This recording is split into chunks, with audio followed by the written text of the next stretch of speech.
This title is narrated with virtual voice, computer-generated narration for audiobooks. 12 by GOLZARI. Introduction. Why I wrote this book and have so much faith in you. I'm not here to give you a lecture on why it's good to be young. I'm not here to tell you the good and bad points of young people. I won't lecture you on the importance of being safe when it comes to your personal decisions. Nor am I here to tell you some sappy nonsense that you are the future. I believe in all the above, by the way. But that's not why I wrote this book. You don't need me for that. I wrote this book because I genuinely care about you. I really do. What you'll get from me in this book is the straight dope. You're going to get the good medicine from me. Not the street drugs that are laced with a lot of filler and junk and the stuff that can kill you, literally and figuratively. You're getting the good stuff here. Pharmaceutical, grade A purity. And here's what I think. I think you have the opportunity to do something that most of the world never gets a chance to do. Change the social narrative. So many of the things you see around you in your life, you can change them if you want to. Institutions, practices, values, etc. You can. You just need to want it. And I think what I have to share with you can and will help you. This book, admittedly, was hard for me to write and took longer than anticipated. A lot longer. I went through many chapter edits and deleted certain topics entirely. Sometimes what I had written seemed to be too aligned with what's currently going on. And since I want this book to be as timeless as possible, I've focused here on topics that I think are fundamental. Another issue that was important to me was to not provide you with advice. In other words, you won't find any do this or don't do that here. This book is strategic in nature and should be seen as a guidebook. Maybe even a handbook. The topics in this book are essentially what I think are the most important things that you should know. Or, if you know about them, you may not know them to the point where you can really use them to your advantage. In many ways, the themes in the book have been in my head for over 20 years, evolving of course, and I never knew how to communicate and share them, aside from a few close friends. But that's not scale. I've always wanted scale. Maybe this is a first step to achieving that. I've always been concerned with the human condition and consider myself a social gadfly, or social instigator of sorts. In some ways, it's fair to say I also play the role of social agitator. Saying lots of things, but always for what I think are the right reasons, to improve people's lives and the belief that people can improve their lives, if they try. I'm a business guy but also part sociologist. I never asked for any of this. It just is. I also have a second career in teaching college, which never came by accident. It was always something I also wanted, by design. I started a special lecture in 2018 in one course where the students were just wonderful, and they all understood me. And started doing this special lecture here and there in various classes since. And for the most part, students seemed to appreciate what I was sharing. This book, while more exhaustive, was born from the special lectures. Each chapter starts with a point and purpose of what you're about to read, and I hope that will help further its value. I've also tried my best to not come across as judgmental, except for a few areas where I felt it's justified, and hope I've succeeded. That was important to me, because I really want you to benefit from this.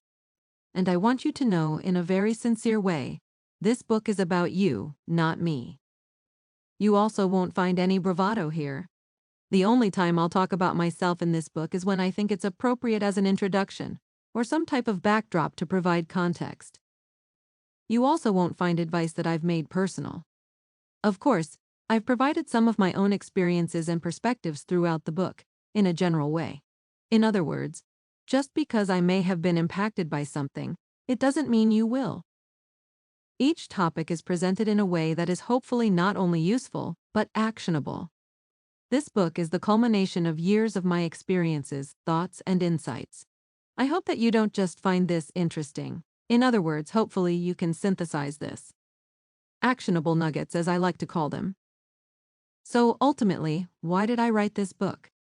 Because I want to do my small part in helping you become the most productive and successful person you can be, in whatever way you decide to define those terms.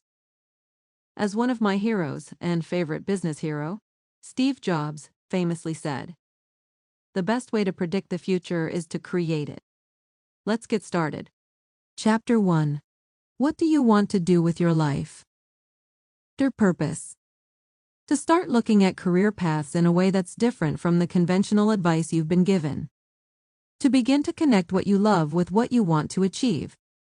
It's entirely normal and accepted for young people, especially in their early 20s, whether you've attended college or not or currently attending, to be given strong advice from parents, loved ones, academic advisors, etc., to begin to focus on a career. And while I think that's incredibly important over the past few years, I'm beginning to think that advice is misguided. Yes, ultimately, we need to figure out what we should want to do in terms of our careers. But that's an outcome. But maybe that's not the right way to start? Maybe there's a better way. Now and again you'll hear someone say, "I missed my calling." They say it in a joking way, but they're really not joking. Maybe there's a way for you to not miss your calling? Granted, some of us know from an early age exactly what we want to do. And then we go and do it. But for most of us, it simply doesn't work that way. Or it doesn't quite work exactly the way we may think. If you can take my advice here and begin to embrace this, I promise this will only help you better solidify possible career paths. This is not one of those things that has to feel like an alternative path to conventional thinking. Embracing this can't and won't hurt your thoughts. I've thought about this for quite some time now, and I think if you begin to think about what you want to do with your life by asking yourself one question, you'll learn more about yourself and things can become clearer. So ask yourself what you want to do with your life. But ask it within the following framework. Do you want to help people? Heal people? Fix something that you think is broken with the world? Make people laugh? Entertain people? Teach people? Influence people? Lead people? If you think the above is simplistic and vague, well, you're not completely wrong. But trust me. Yes, it's vague, but the bullet points you see here are meant to be prompts. To get you to start thinking for yourself. So it won't be vague once you begin to fill in the blanks. The simplicity here is what I think adds to its effectiveness. Because I think too often we are introduced serious ways for serious topics.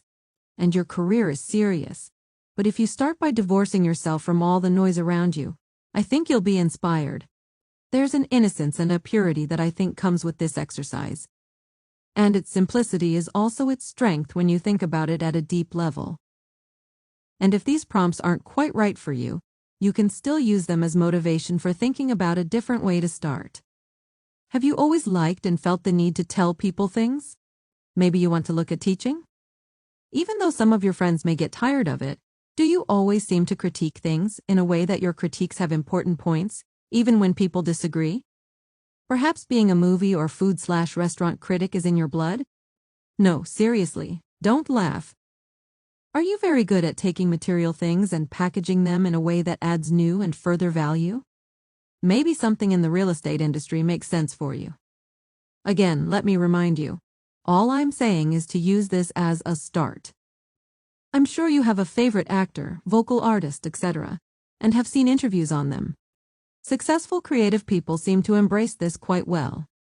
Almost all of them seem to talk about what they knew they wanted to do with their life, at a young age.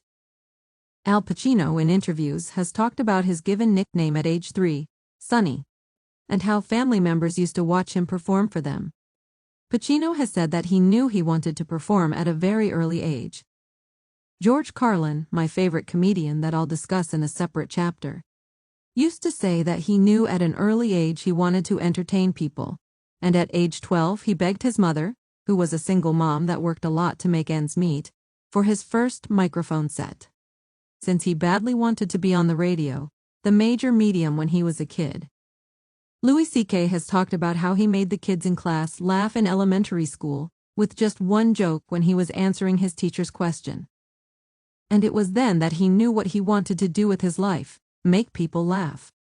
And I realize that part of the outside noise has to do with how much money you can potentially make. To start as well as a lifetime. Yes, that's super important. But that will begin to take shape as you go through this process first. Besides, I'm old enough to have now seen many people chase a certain career because of the money. And while some seem content, I've seen so many people either leave a career or stay miserable because they chased a career for the wrong reasons. If you're reading this book, you may not have a mortgage yet, or your own family, or 100 other things you'll be responsible for later. Yes, life happens and reality is real. But you don't have to worry about those things yet. So, this is the time to try my best to help you embrace this. Throw away your plans and focus instead on goals. I love how ambitious young people have plans. A 5-year plan, a 10-year plan, etc. Please rip them up and throw them in the garbage, literally.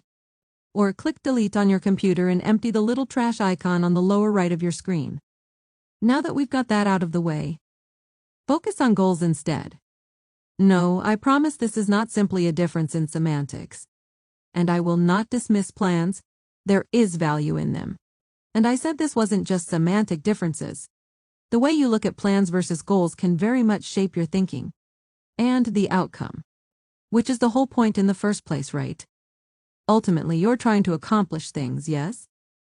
In many aspects of your life, if not all, there is the end and the means to an end.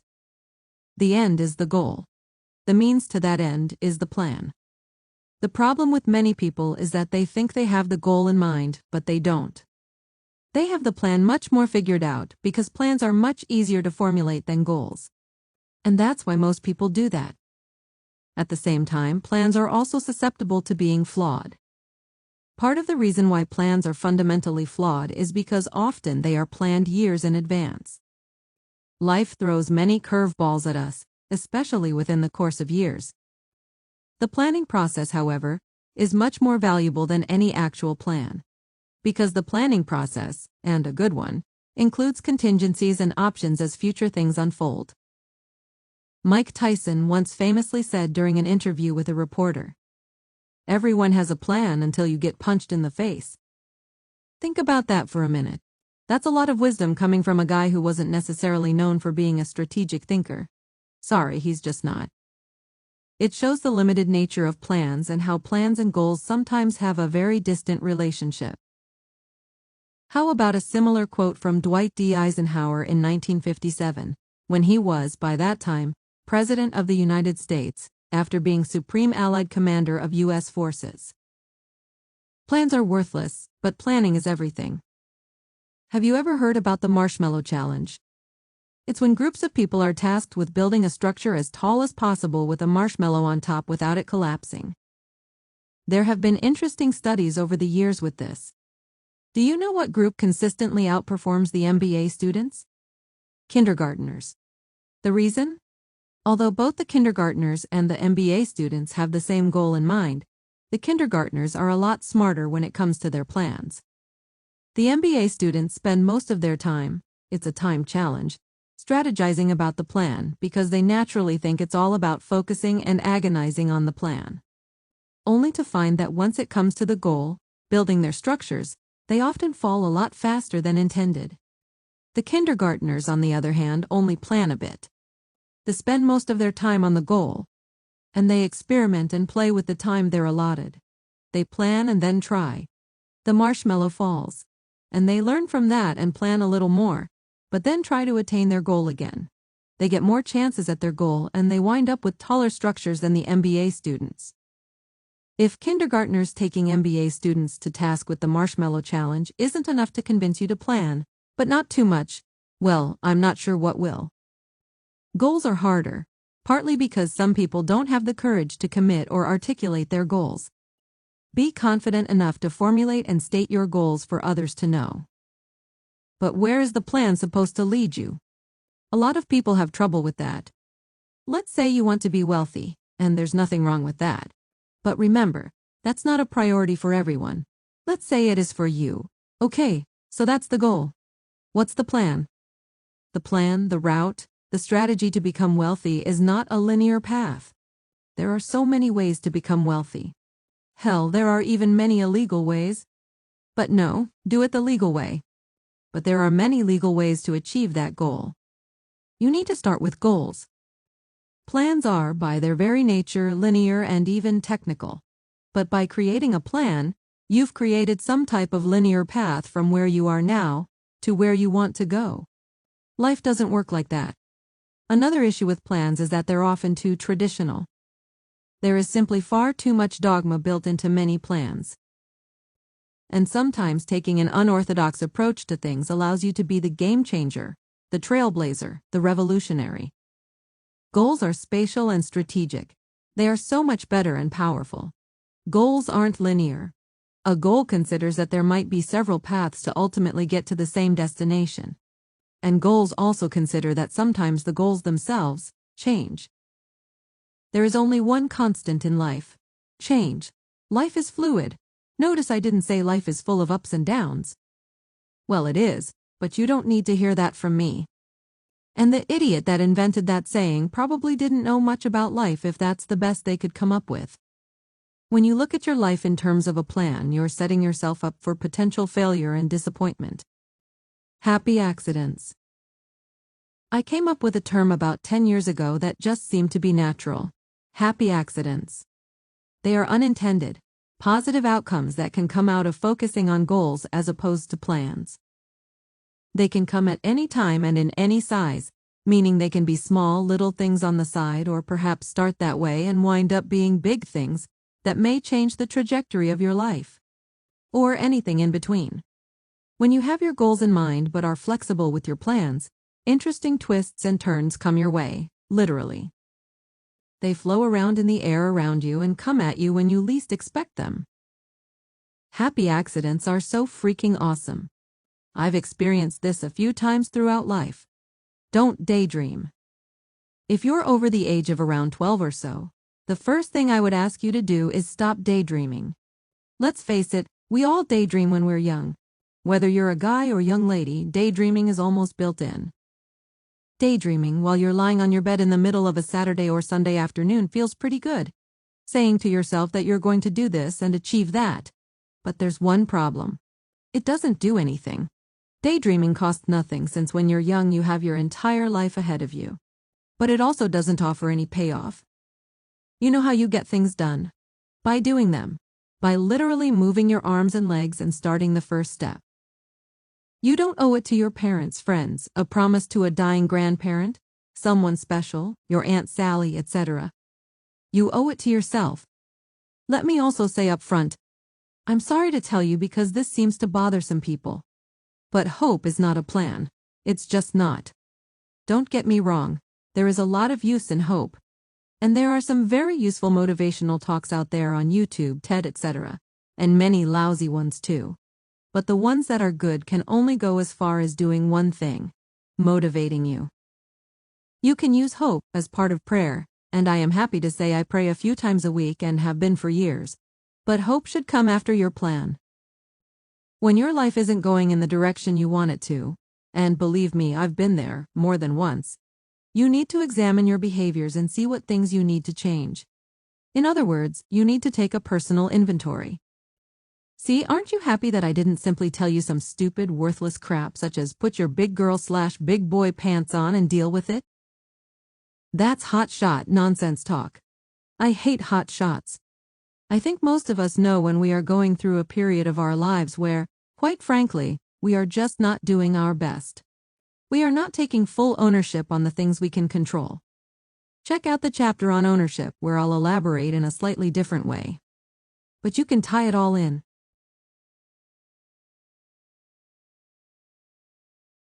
Chapter 2: Self-Awareness. Chapter Purpose. Self-awareness is the single most important trait to develop when you're young. The most important thing that you can learn when you are young boils down to one thing: self-awareness. I promise you, promise you, promise you. Did I promise you?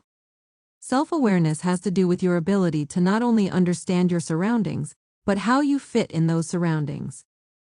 It also has a lot to do with how people perceive you. If you can understand these two things within a context, you're halfway there. And I sincerely think you're going places in life. Before I continue, let me just say that this comes a bit more naturally for certain people than others. But it's something that we can all learn and continue to get better at. It's a learnable skill. While self-awareness is super important in your personal and professional life, one of the biggest skills that employers are looking for from young graduates as well as young people with a few years of experience is very much your self-awareness. Employers realize you may not have any hard experience in the industry yet, but they're looking for how aware of yourself and your surroundings you are. Because the more aware you are, the more successful you'll probably be. As juvenile as this may sound, remember the cool kids in high school? Yes, they may be the cool kids because they are the best-looking, guys and girls, they are athletes, etc. But the cool kids do have one additional thing going for them that's underrated: self-awareness. Even if they're completely superficial, and that's not always the case by the way, they're aware of how they achieved their social status and how to hold on to. In its own way, it's better than being an awkward high school student that's not only unsure of themselves but how they fit in. Some people are born with a better sense of this.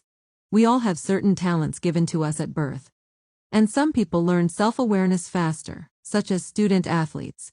The reason why athletes tend to understand this a bit faster is due to the competitive nature of athletics and the necessity to take a hard inventory of themselves. So, let's talk about what a hard inventory entails. A hard inventory means assessing all your strong points and your weaknesses. Now, I realize that using the word weaknesses is no longer PC, politically correct, and it's been replaced with the word opportunities. But I'm trying to truly help you here, so let's get a little raw and keep it as is. Many of us have a good grasp on our strong points, so that's the easy one. We need to focus on our weaknesses. We have a vague general idea of our weaknesses. And sometimes when our weaknesses are the reason why we didn't get a job, for example, they become temporarily emphasized. But then we go back to placing them on the back shelf, and they become a bit vague again. So how do you become self-aware or further self-aware? I think the answer is a dynamic made of several things, all intertwined. Feedback and being a good listener. I'll add these two together since there's no need to separate them. The most important piece is being open to receiving constructive feedback and taking the action points that come out of that feedback to focus on. If you're, hopefully, receiving constructive feedback, whether it's formal, such as a job, or informal, such as friends, it should be a mix of positive and things you can improve on. The positive ones are easy, but remember, they're positive. So you don't need to focus and work on those. Focus on the areas of improvement and look for patterns. If various people, different bosses, different groups of friends, etc., are sort of saying the same thing, then there's probably something to it. Forgive me if this is too on the surface, but I consistently see this happen, so it's worth mentioning. Do your best to not be overly defensive when receiving feedback. I think it's okay to defend yourself to an extent. Just don't be overly defensive. I once worked at a smaller-sized company where there were about 60 employees at the time. I managed a team of 5 individuals, a combination of product development associates and technical designers. The head technical designer was a talented person, and she had not only solid experience but knew how to generally get things done. It was time to provide annual feedback, and the overwhelming number of constructive feedback/areas for improvement were her interpersonal skills.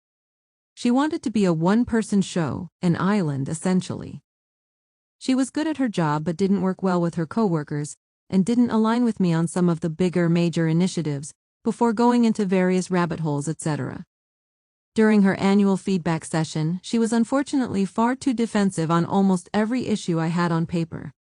There was one issue where her defensiveness came in handy, and I did learn something new from her perspective, and she had a great point. I acknowledged that immediately. But it was a difficult performance appraisal to deliver, because on every other issue she over-defended herself when it wasn't necessary. What wound up happening is that I had to give her feedback not only on her annual performance, but feedback on how she was handling the review too. When receiving feedback and taking a hard inventory, it's thinking time, not feeling time. Sorry if that was corny. Perception. I know the concept has been covered quite extensively, but the next issue is perception.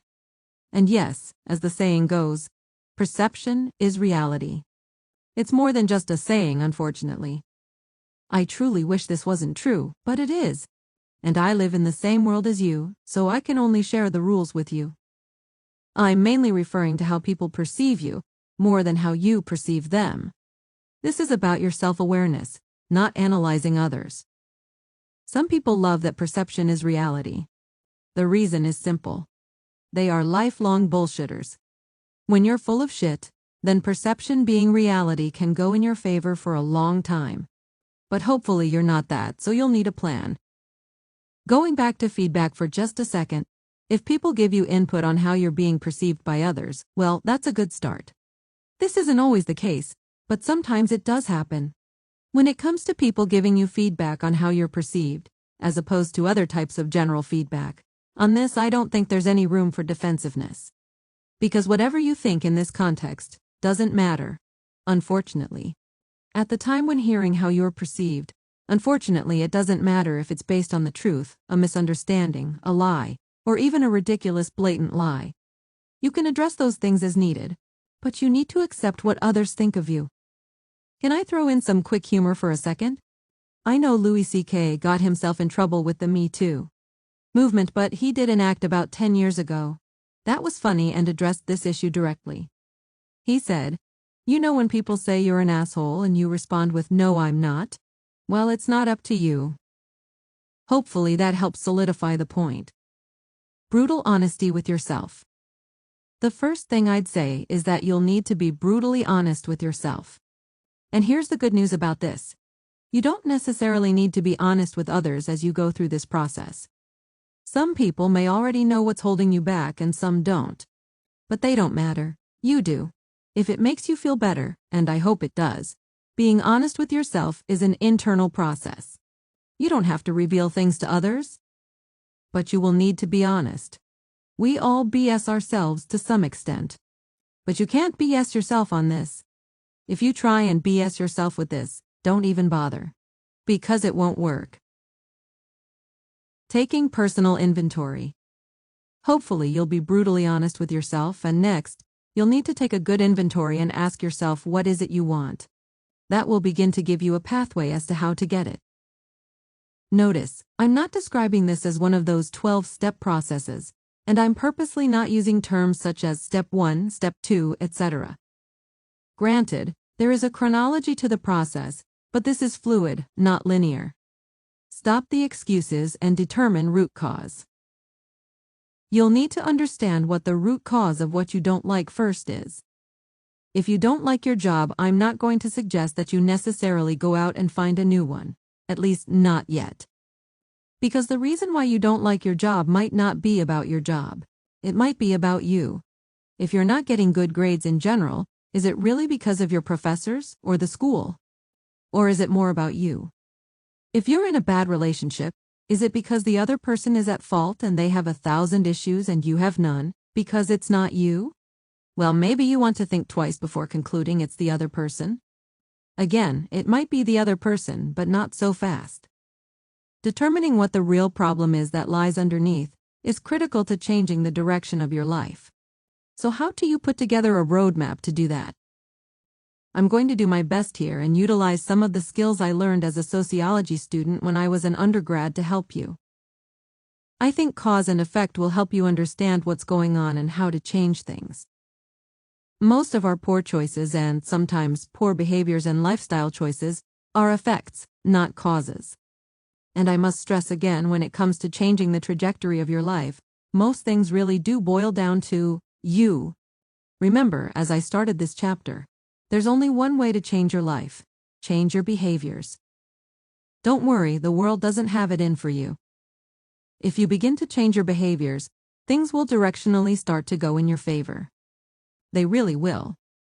Do you find that most of the time when you meet someone and begin a relationship, it winds up going downhill in a short amount of time? It's not because you're unlucky. Do you find that in general you never seem to be in a financially positive situation? And even during times you come into some extra money, you still seem to wind up financially even, or where you started at best? Do you find that in every job you've had, the same issues pop up? I think that's a pattern, don't you?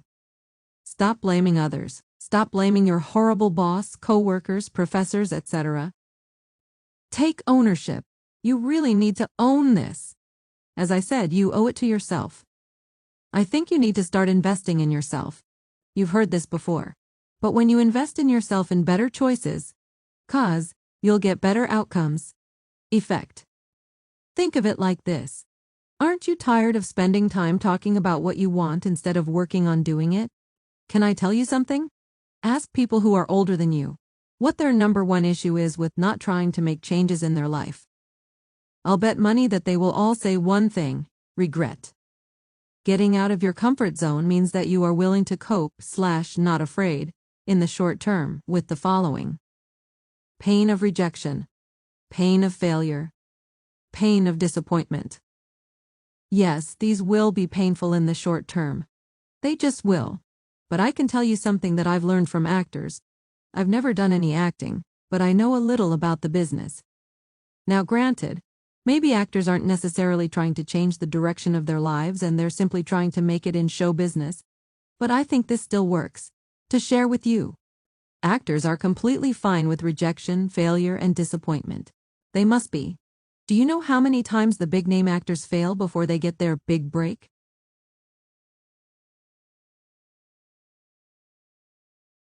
Chapter 3.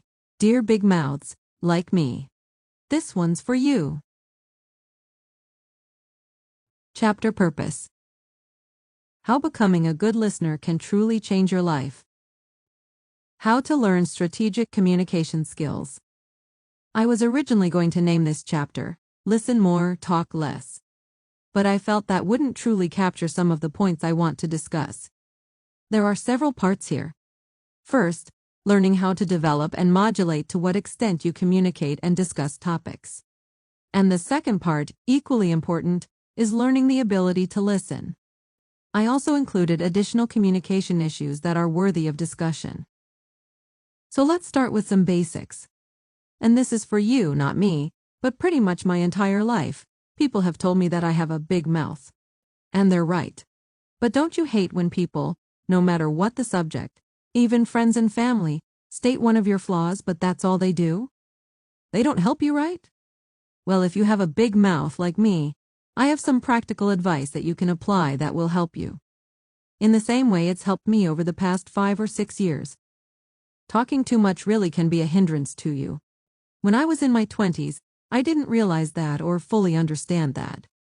But it can be a negative in not only your personal relationships but also work ones. And it can have negative consequences. You probably won't lose friends, because they are, after all, your friends. But I can bet that talking too much and being perceived as a big mouth can cause you to not have as many friends as you could. And it can also be the one differentiating reason as to why you didn't get the job or the promotion. People who talk too much will probably always talk more than others, and in some ways, that may be okay. We shouldn't desire to change ourselves completely. But we can improve once we realize one key issue that finally dawned on me. For those who talk too much are usually very interested and intense on certain issues and topics in life. The older I get, the more I hate the word passion, and that's why I'm not using it. What we need to understand and accept, even though it's sometimes a hard pill to swallow at first, is that not everyone is going to care about the topics we talk about as much as we do. It takes some practice, but it will become more natural to you as time goes on. In my presentations book, it's called Presenting, Not Talking Out Loud. I talk a lot about understanding your audience. And this is the same thing, in principle. Your audience can be 100 people, or your parents and aunts and uncles at the Thanksgiving table, or just one person you're having a casual conversation with. For example, even if we're talking to someone who's interested in the topic at hand as we are, we need to accept that they may not be as interested as we are. They want to hear about and discuss the topic too, but only to a certain extent. Of course, sometimes you'll have a person who's just as interested in a topic as much as you. And when that happens, great. But most of the time we need to develop our ability to gauge how much they want to discuss something, and at a certain point, we need to learn how to stop. It's going to take practice, and of course, there's no conceivable way I could tell you when that stopping point will be. I'm not with you, nor do I know the topic or your audience. But what I can promise you is with practice, if you become self-conscious of this, you will get better. And the results are so worth it. Another way to improve your skills of talking less has to do with a different element of understanding your audience. I'll never forget this mistake I made when I was around 24 or so. I started a small side business where I took my experience in print advertising sales and decided to start my own monthly restaurant guide. I did progress to the point where I published 2 issues, but I then moved on to other things. This was the early to mid-2000s, and there was no such term as side hustle or side gig back then. Anyway, one of my friend's fathers has been an entrepreneur and small business owner almost his whole life. And one night I was dropping my friend off and was invited to stay for dinner. My friend's parents and his grandparents were also over. My friend's dad said he heard about the magazine and asked me about it at the dinner table. He sincerely asked, and I was so eager to share, but I shared too many details for too long. After a while, my friend's dad politely said something to the effect that other people at the table want to have a conversation about other things. Once he said that, I understood. And to this day, I feel a bit embarrassed when I think about it. It was his polite way of telling me to shut up and that he and everyone else heard enough. I was too young to understand that at the time. It's part of the learning process, especially when you're in your 20s. But by reading this, at least you get a head start, since no one had told me. Become a good listener and see the benefits pour in. The second part of this chapter has to do with another interconnected issue. Maybe think of this as the flip side of talking less. And it's all about listening more. As I said in my presentation skills book, people love to talk about themselves. Humans are wired that way. And one way in which you can become a trusted, well-respected person and someone that others rely on is to become a better listener. I have to say, it works wonders. When you begin to become a good listener, and I know this sounds a little corny, it almost becomes magical. You almost can't believe how powerful this skill is. I'm also going to be brutally honest here, and I think I know what some of you might be thinking. And no, I must firmly state that this is not about manipulating people and taking advantage of them. Do manipulators also have this one skill of coming across as good listeners? Maybe, but their agenda is much different. Their mirage of being a good listener is all about pretending to care. Their version of being a good listener is analogous to the child molester, who offers a child candy and is kind to them for the first 5 minutes before they convince them to get inside their car. A genuinely good listener may need to give more airtime to the speaker, especially when they have much they want to say. But if you begin to develop a reputation with people, which implies some type of longer-term relationship, different than the manipulator, you'll also notice. By being a good listener, people will give you more of their attention when it's time for them to listen to you. And they'll respect you a lot more. Again, they trust you. People love to talk about themselves. And you provided them that. And now they'll listen to you with less effort and more attention than they would otherwise. Invest in becoming a good listener, and this skill will pay off your entire life again and again. Don't tell people things they already know. Since we're talking about strategic communication in this chapter, I thought this would be a good place to also talk about something that many young people do. And once again, I know it's unintentional. Back to knowing your audience, no matter how big or small they are. An important skill to learn as early as you can in life is to understand what someone already reasonably knows. Notice I said reasonably. I'm not suggesting that each person you speak to needs to be Googled and researched in advance, like some damn job interview. I get that. So don't worry about that. I'm not necessarily talking about facts and figures. What I mean is to be as self-aware as you possibly can be and make a reasonable, natural assessment of what people already know, or may know. And then make sure you don't tell them those things. Assume they know. When you tell people things they already know, I can't really think of a scenario where any good can come out of that. When you do that, people will probably think you are arrogant, wasting their time, and just an all-around know-it-all. And that's if they like you. Yes, like you. If they don't like you, they'll think of you as smug, cocky, a smart-ass little shit. Nobody likes a know-it-all, not even you, right? So there you go. If you're an ambitious young business student and chatting with someone who owns a bar about your ideas to revolutionize the bar business, Go for it. You may be onto something, and I mean that. Just focus on your wonderful ideas immediately, right out of the gate. Don't tell a bar owner who's been in the business for 30 years about how the bar business works. You'll lose their attention before you even start. If you're having a business conversation with your boss, or perhaps your boss's boss, about all your wonderful ideas, since you're a young whippersnapper, I've never known what the hell that means, by the way. Don't provide basic things about the business or industry. They already know. If you need to provide some background for context, okay, that makes sense. But don't provide them with unnecessary information and waste their time. If you're having a discussion with your friends, they're your peers, right? And you typically can assume what they know, so you don't need to tell them things they already know. Just tell them the new stuff. So it's really the same thing with all audiences. Do your best to assess what you think they most likely already know. When you have conversations with people and assume they already know certain things about the general subject, they will be so much more interested in listening to you and your point. I promise this will happen, no question about it. Sometimes there's nothing wrong with asking someone if they're familiar with a particular aspect of a topic. That's fine. That can also be viewed as a positive, since by way of you asking, you're showing them that you don't want to waste their time. Use your best judgment on that one.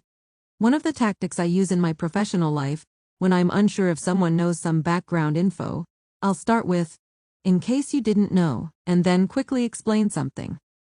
When you say, "in case," you're not making people feel ignorant. It's a neutral way to start. I've been given feedback that phrasing things that way was appreciated. Offense versus defense. There are two ways you can look at this section. Offense versus defense, or proactive versus reactive. The pair of words you use really depends on the context. If you're thinking that the proactive/reactive pair is a bit more positive, and the offense/defense pair seems a bit more combative, I'd probably agree with that. It's best that you're proactive for the most part. Always try to do new things in your job, do innovate things, try new things, meet new friends, etc., etc. That's all proactive. One thing I've learned about life is the more you do, in whatever aspect that means, the better. You're just doing your thing. You're making the decisions. While this may seem a little corny, you're controlling your own destiny. No, really you are. That wasn't meant to be philosophical. I mean it in a very down-to-earth way. Here's the most important thing to understand about being defensive. When you need to be defensive, and sometimes we all must, you aren't in as much control as you wish. Someone or something has put you in a defensive situation.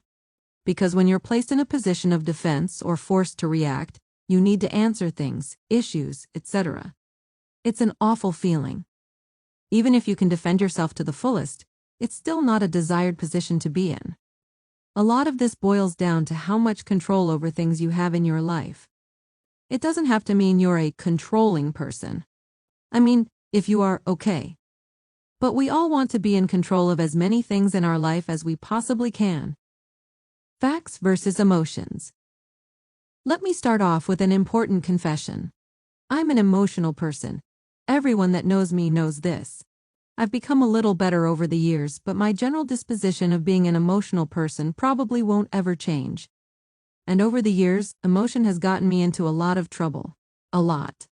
I don't mean trouble with the law or anything like that, I just mean trouble. I promise this book is about you, not me. But I needed to tell you that up front. If I didn't, I wouldn't be able to write this section, and would feel like a hypocrite. The division president, now COO of the overall corporation, of a company I used to work at, who I got to know a little and traveled with to China, would always tell us to stick to the facts when dealing with issues. Granted, I don't know him personally, but I can tell he is not as emotional as I am. This comes easier for him, and some of you. For some of us, we must work at it. His advice, however, was invaluable. Every time I stuck to the facts, the outcome of the situation turned out better than it would have otherwise. Every time. As I continued to embrace this, I was able to eventually articulate my thoughts.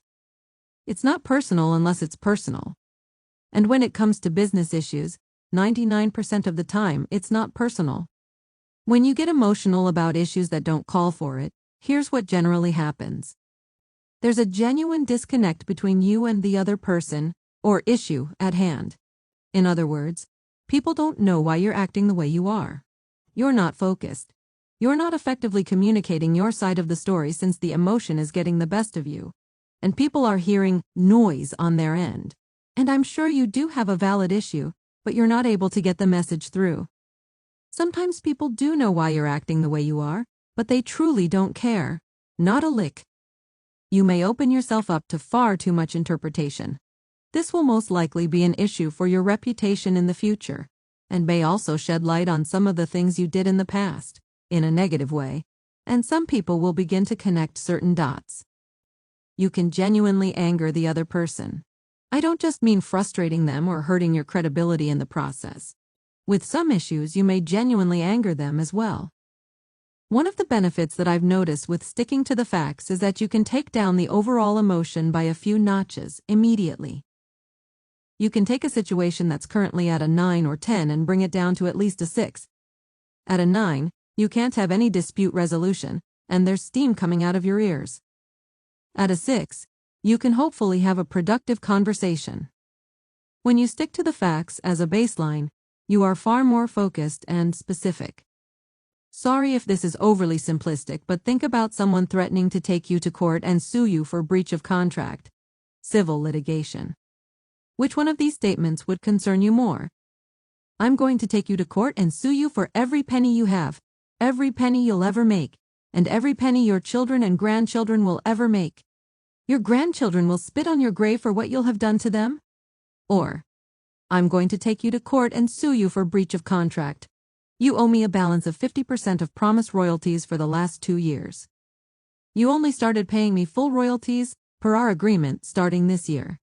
We also agreed in the contract that if sales doubled between year 1 and year 2, which they did, I'd be entitled to an additional $50,000 lump sum payment, payable 30 days after the close of year 2. We're now in the second half of year 3. Which one of these statements do you think you'd get more nervous about? Hopefully the latter. The former is tougher, but just emotion. It's smack talk. The latter is sobering, specific, and serious. I know this may sound weird, and I really hope this isn't taken completely out of context, but now and again, I'll catch one of those documentaries on illicit drugs/drug dealers. I'm sure many of you have also seen some. They're interesting on a boring Saturday or Sunday afternoon. I hate to say this, but I have respect, relatively speaking, for some of the drug dealers who are wearing a bandana to hide their face while telling their side. The filmmaker will ask them about evading the police, etc., and the drug dealer will be very calm and essentially say something to the effect of, "The police have a job to do, which is catch us, and we have a job to do, sell drugs." Sometimes the police win and sometimes the drug dealers win. And that's how they see it. There's something about looking at it like that that makes me feel those are the smarter drug dealers. They're not being emotional about it. They're being rational. They're doing their job. Don't exaggerate.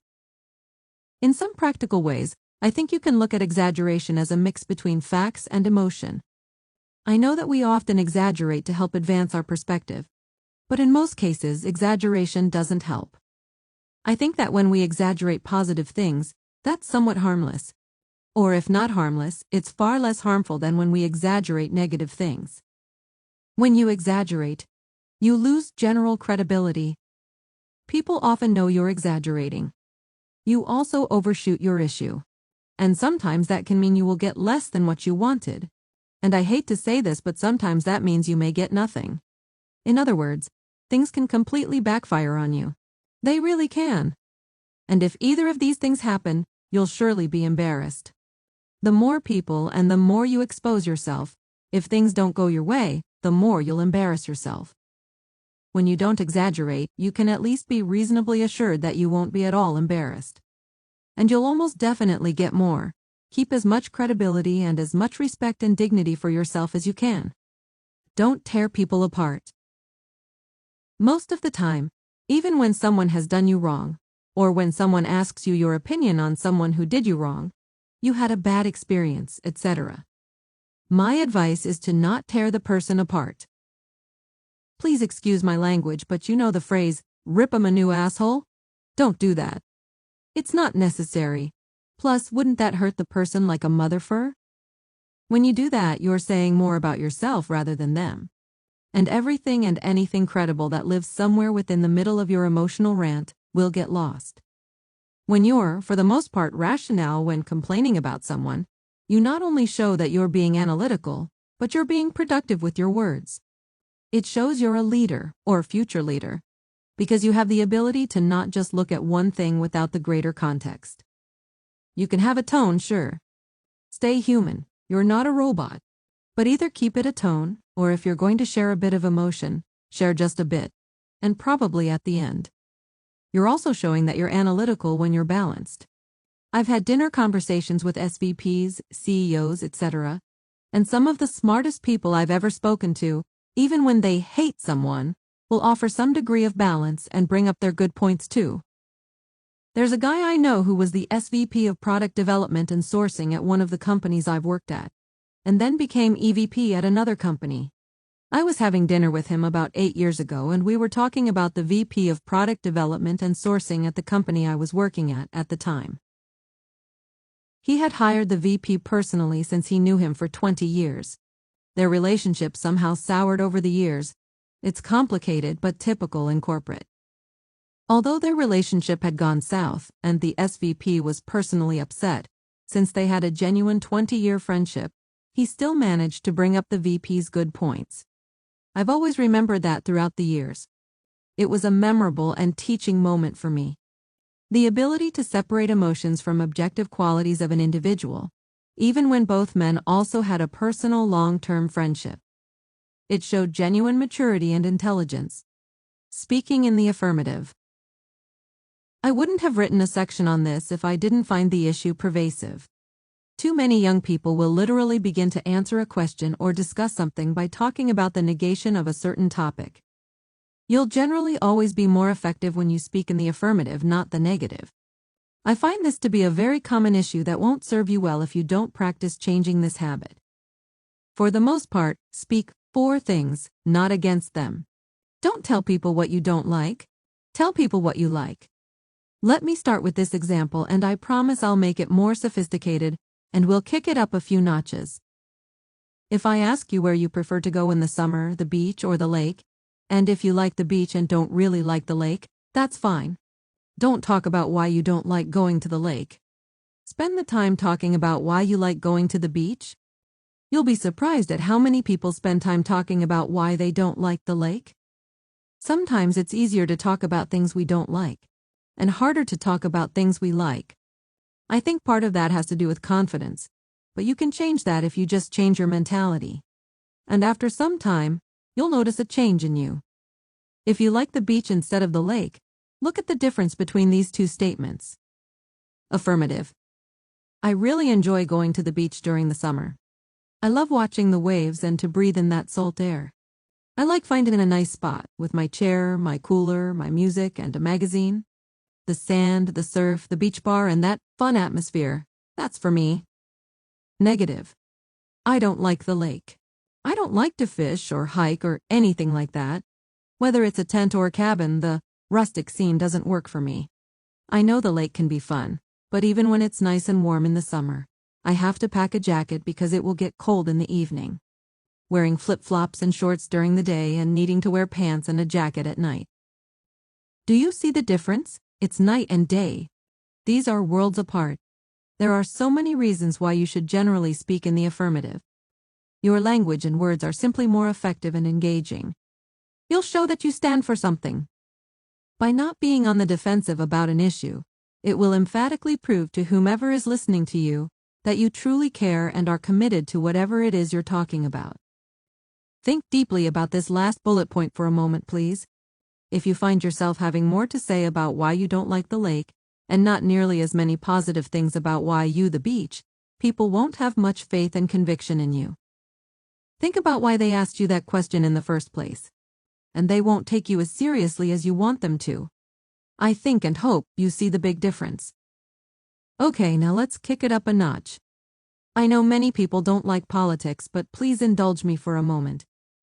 There was a politician in a recent general election that was running against a man with a unique personality, and she never really seemed to tell you why you should vote for her.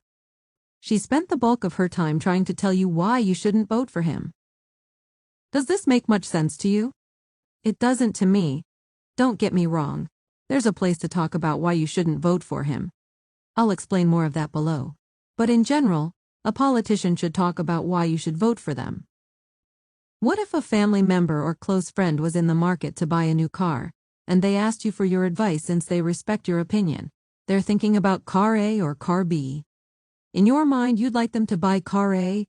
What do you think is more effective? Talking about all the negatives of car B? Or all the positives of car A? Okay, now let's get to the middle, that in between, speaking in the affirmative versus defensively, where it depends on the context. If you emigrated to the United States from a different country and someone asks you why you moved to the US, what makes more sense? To discuss why you left your native country or why you moved to the United States?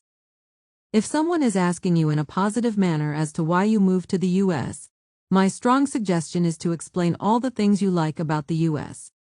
Because that's what will resonate with them. If you talk about all the reasons why you left your former country, that's important. But did you really answer their question? Think about that for a moment. You probably didn't answer their question if you answered in that manner. And think about it this way. If you shared the negative aspects of your country and why you left, they may empathize but can't really relate, since they most likely have never been to your country. They'll empathize or try to, but it won't be genuine. They're just listening to you talk at that point. They aren't relating to your words. However, if someone who is from your native country asks why you moved to the US, you're most likely to provide them with reasons as to why you left. Because that's what most likely resonates with them. And I'd bet money that's probably the motivation for their question. The exception, when to focus on the negative and be defensive. Okay, I just explained how you should speak in the affirmative most of the time. But in fairness, I also owe you the flip side. Of course, there are times when you need to discuss why you don't like something. A lot of times will boil down to the intent of the person asking the question. As you gain more life experience, you'll be able to better gauge the motivation of someone asking you a question in the first place. When it comes to topics that you can speak in both the affirmative and the negative, speak in the negative when you need to defend yourself against people attacking you. If someone asks or criticizes your decision for moving into the suburbs as opposed to the nearest major city, such as New York, San Francisco, Boston, etc., they don't give a damn about the reasons why you moved to the suburbs. That's when you need to become defensive. Don't take the moral high ground and be nice by stating in the affirmative why you chose the suburbs. That won't resonate with the person attacking you. You need to defend your decision. You need to shut that person down and tell them maybe 20% of why you moved to the suburbs, but 80% why you didn't move into the city. That's after all why they asked you the question in the first place. I promise you the straight dope in this book. And I don't want to come across as mean, but sometimes you just need to shut some people down. A lot of people think that you should always take the moral high ground and be professional. Not always. Another issue that young people tend to have, which is directly related, is to begin to explain something that was asked of them by explaining its opposite. Let me ask you, if someone who's never tasted it before asks you about chocolate ice cream, are you going to explain it by talking about vanilla? What the hell, right? Does that help answer their question? No offense, please don't do that. I think there are a few reasons this happens.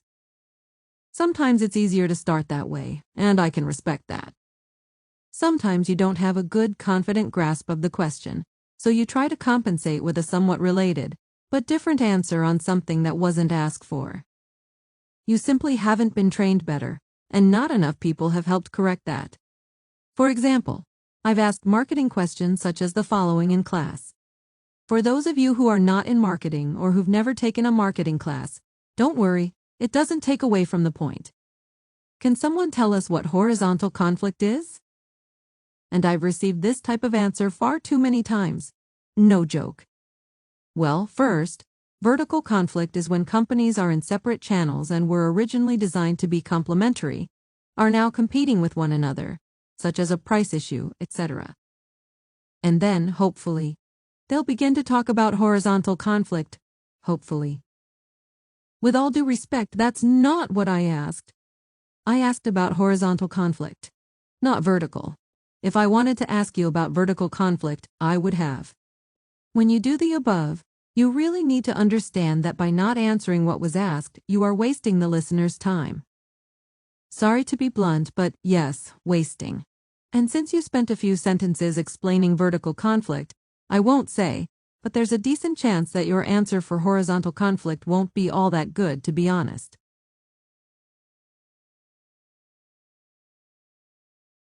Chapter 4.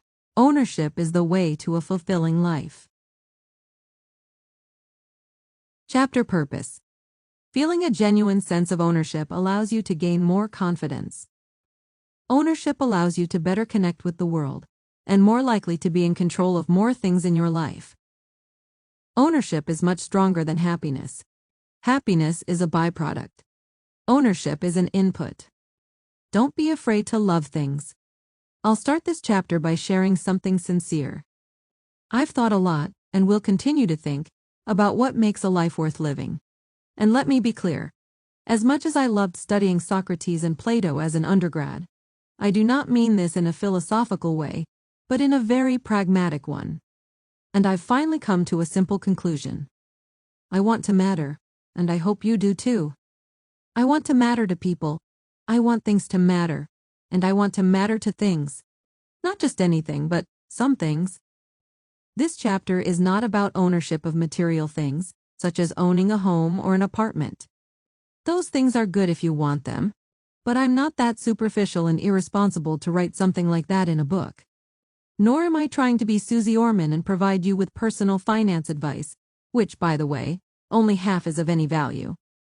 What I mean by ownership being the path to the most fulfilling life is to own ideas, concepts, practices, etc. You have every right to own things, and others don't get the right to have a patent on them. Unless they have an actual patent for a product or service, then be careful. I don't want you to get sued, smiley face emoji. Let me first get this out of the way, because you might be thinking that happiness is the goal to life. Happiness is so overrated, it's ridiculous. Happiness is not a goal, it's just not. Happiness is an outcome, or at best, a byproduct. A byproduct can't be a goal. That doesn't make sense. I'm not suggesting that you shouldn't desire to be happy. You should if you want.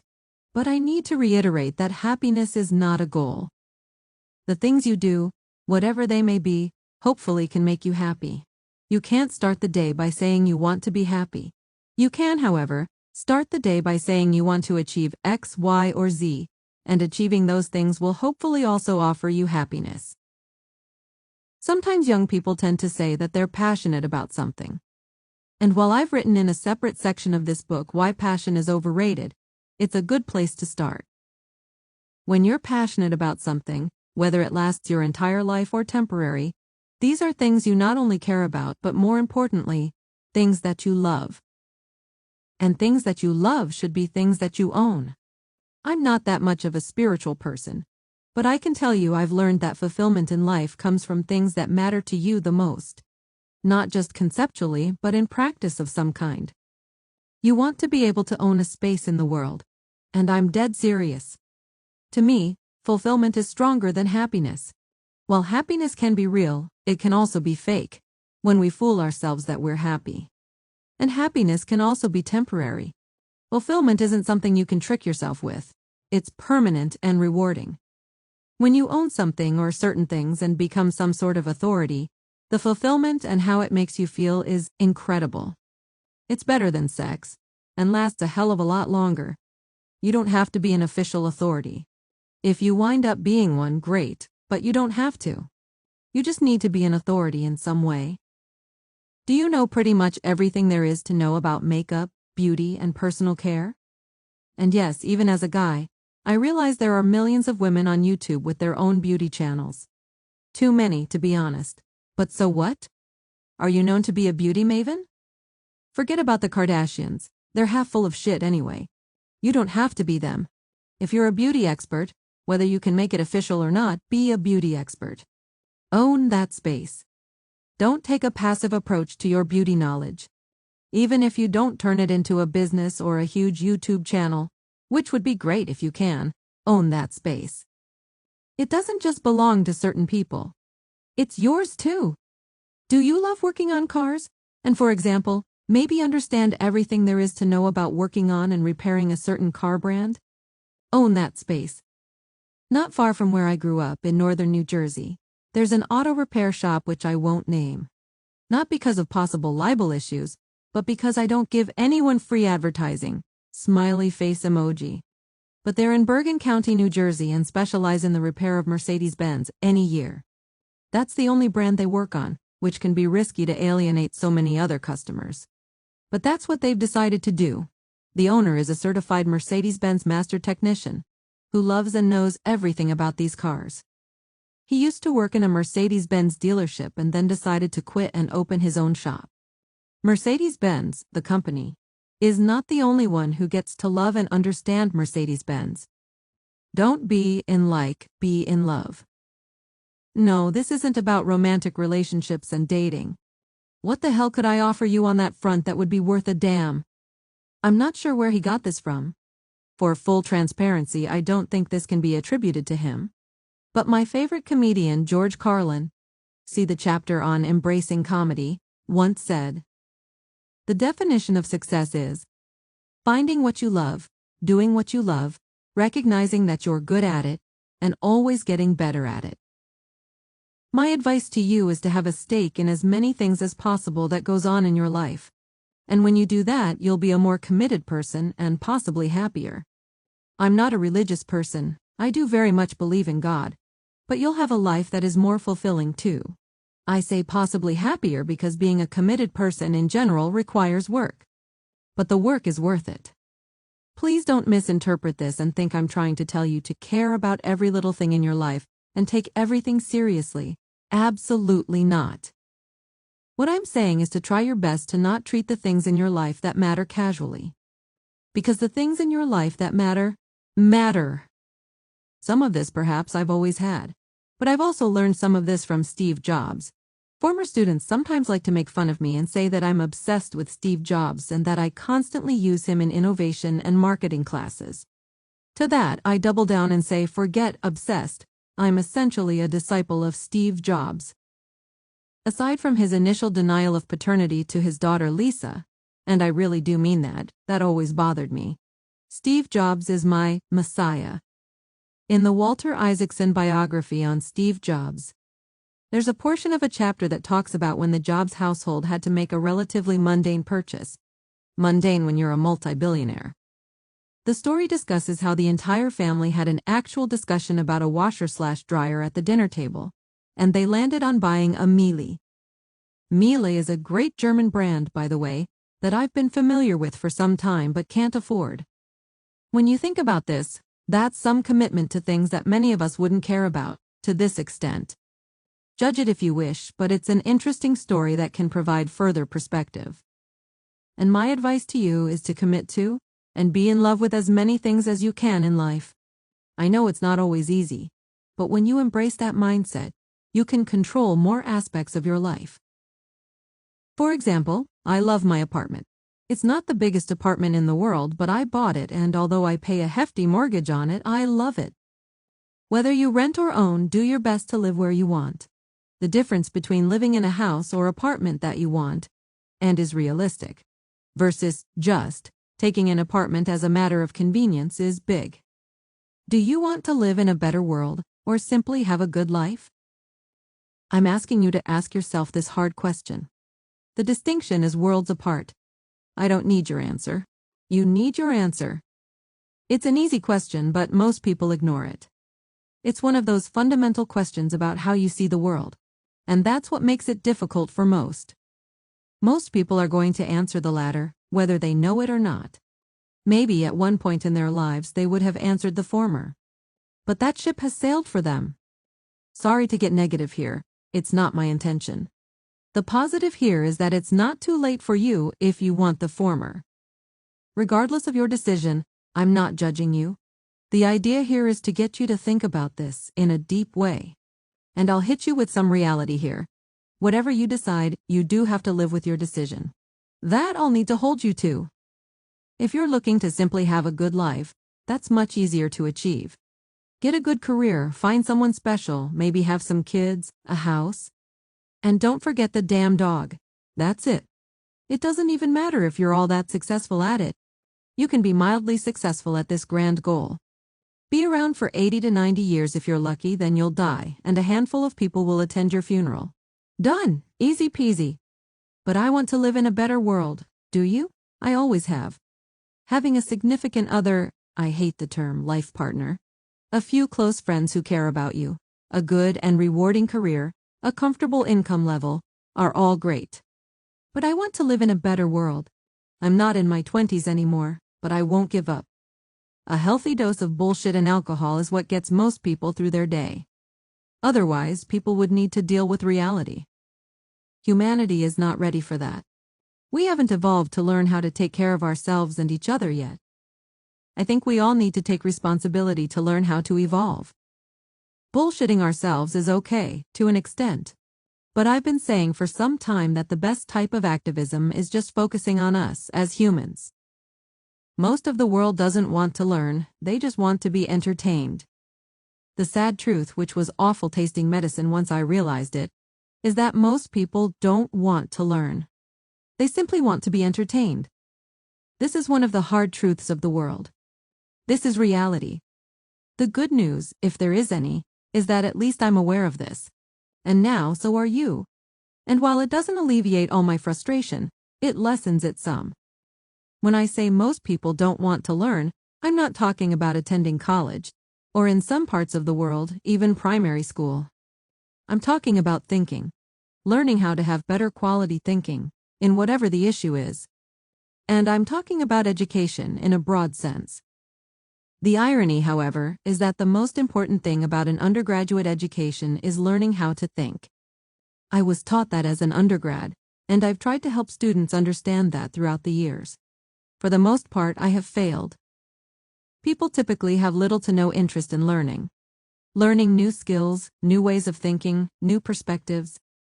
If you're reading this book, then you're in the minority. I used to think, as a dedicated lifelong learner, that this was fine. Good for me and too bad for those who aren't interested, I used to say. But as I've gotten a little older, I no longer have a neutral perspective. I consider this a bad thing. Because we all live in the same world. And if people just put in the slightest amount of a bit more effort to think, the world would be in such a better place. Have you ever heard of the butterfly effect, which is tied to chaos theory? I learned this taking a philosophy class as an undergrad, and it was fascinating. It's not some fringe theory and widely accepted by many. In a nutshell, it's based on the idea that everything is a piece of a connected system. And that small changes that seem unconnected in one part of the system amount to larger changes in other parts of the system. Where the butterfly effect comes into play is the idea that a butterfly flapping its wings somewhere in Europe, for example, ultimately impacts a weather event in Texas. I'm not trying to prove or disprove this theory with you. That's not what's important. What's interesting is what it suggests. I think this is due to several factors. First, learning is hard and requires time. Entertainment, which is completely fine in proper doses, is easy and kills time. Another reason why the world doesn't want to learn and only entertained is because learning is an unselfish act. Not sure if you've ever really thought of this, but it is. Even though you are the learner and it's for you, you don't know when you will use it to your advantage. If you learn something you're seeking, then it's selfish since you want it for a specific reason. If you're entertained, we as humans get the instant gratification we crave, pure selfishness and instant self-interest. People only learn lessons when something has happened to them directly. No one learns any lessons by observing other people's mistakes. That's not how it works. Figure out WHO to be in bed with. One of the, at least for me, most unpleasant realities of getting older is that you begin to realize that you need to figure out what you want to be loyal to. You have several options, but if you're in your mid-20s and still on the fence, you'll need to pick a side soon. You can't be loyal to yourself, at least not yet. It just doesn't work that way. People like Larry David are sort of allowed to be loyal to themselves, but that's because Larry David is worth around $1 billion. Assuming you're not, we must accept that we need to play the game. To what extent you play the game or want to, is up to you. But unfortunately, you need to play the game in some way. Here's a bit more bad news for you. Playing the game is not just about your career, it also applies to your personal life. Yes, and it kind of sucks that it extends there too. And the biggest admission here is that although I finally learned this, I still struggle with it. And my hope is that you don't struggle as much as me.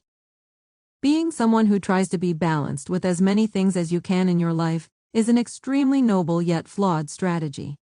You can take a balanced approach to some things, on a case-by-case basis. But when you try to be balanced with all aspects of your life as a general approach, you realize that your efforts and your intentions amount to essentially one thing. Nothing.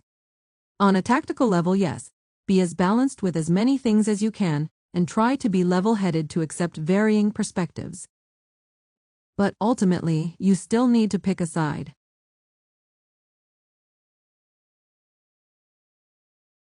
Chapter 5.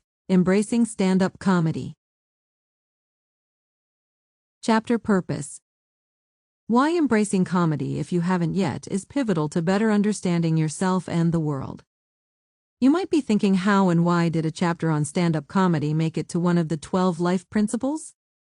I take my comedy very seriously. And if you understand the above statement and don't think of it as an oxymoron or contradiction, you're already halfway there. If you're not there yet and haven't yet embraced stand-up comedy, I'm really encouraging you to do so. The reasons why you should embrace stand-up comedy, and what I want to share with you in this chapter, have to do with the following life characteristics that stand-up comedians can teach us. Being vulnerable, which is an essential human trait. Showing tremendous courage, high-quality comedians are genuine artists. Being incredibly honest, comedians are brutally honest, with yourself. Showing humility and healthy doses of self-deprecation. I did a chapter in my presentation skills book. It's called Presenting, Not Talking Out Loud, called Learning from Comedians. Since that's a presentation skills book, the point there was a bit different. But you can learn a lot about yourself and life by watching and embracing high-quality comedians. I say high quality to distinguish from low quality. I completely realize that you may think I'm being judgmental here because the comedians that make you laugh are entirely subjective, right? Yes, you're right.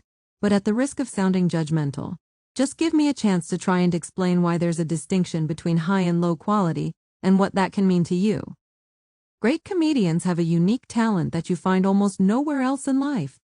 The greats eventually make it to mainstream stardom by saying things that most people don't want to hear.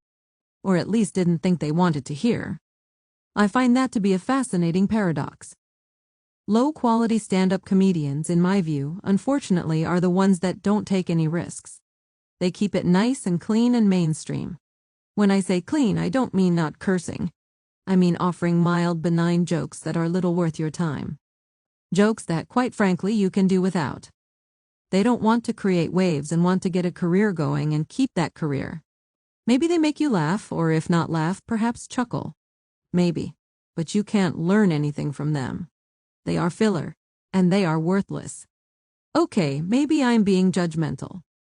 High-quality stand-up comedians make you laugh like bloody hell, but also make you think. Great comedians don't ever lie to you. Ever. If you analyze a great comedian, they are purists in many ways. Another distinguishable characteristic of high-quality comedians is that their work is truly timeless. And since their work is preserved on video, they don't have to be alive to be entertaining for you to thoroughly enjoy their content. 2 stand-up comedians at the top of my list have been dead, unfortunately, for some time now. Please indulge me and let me share with you some high-quality ones. But first, my favorite comedian of all time, and someone who is one of my genuine heroes. George Carlin. I have shown and introduced George Carlin to hundreds of students over the past several years. Just to blow off some steam for the last 10 minutes of a marketing or innovation class or instructionally in a business communication course. George Carlin took on major issues, and most of his work, if not all of it, is timeless. Carlin was an entertainer, but he was also a sociologist, and I really mean that. He made you laugh, but also made you think. He wasn't afraid to take big risks. And his content was sometimes on the margins. In the 1960s, mainstream society cringed at the content he really wanted to do. So he left the mainstream, what was defined as mainstream at the time. By the 1970s, people began to see his counterculture approach and value. And some of his work made it all the way up to a landmark Supreme Court case with his 7 words you can't say on television. By the 1980s and 1990s, he was in the living rooms of millions of Americans. Today, he's in the hearts and minds of tens of millions of Americans and others around the world. A good comedian will shape your general thinking and outlook on life. And that's precisely what Carlin did for me.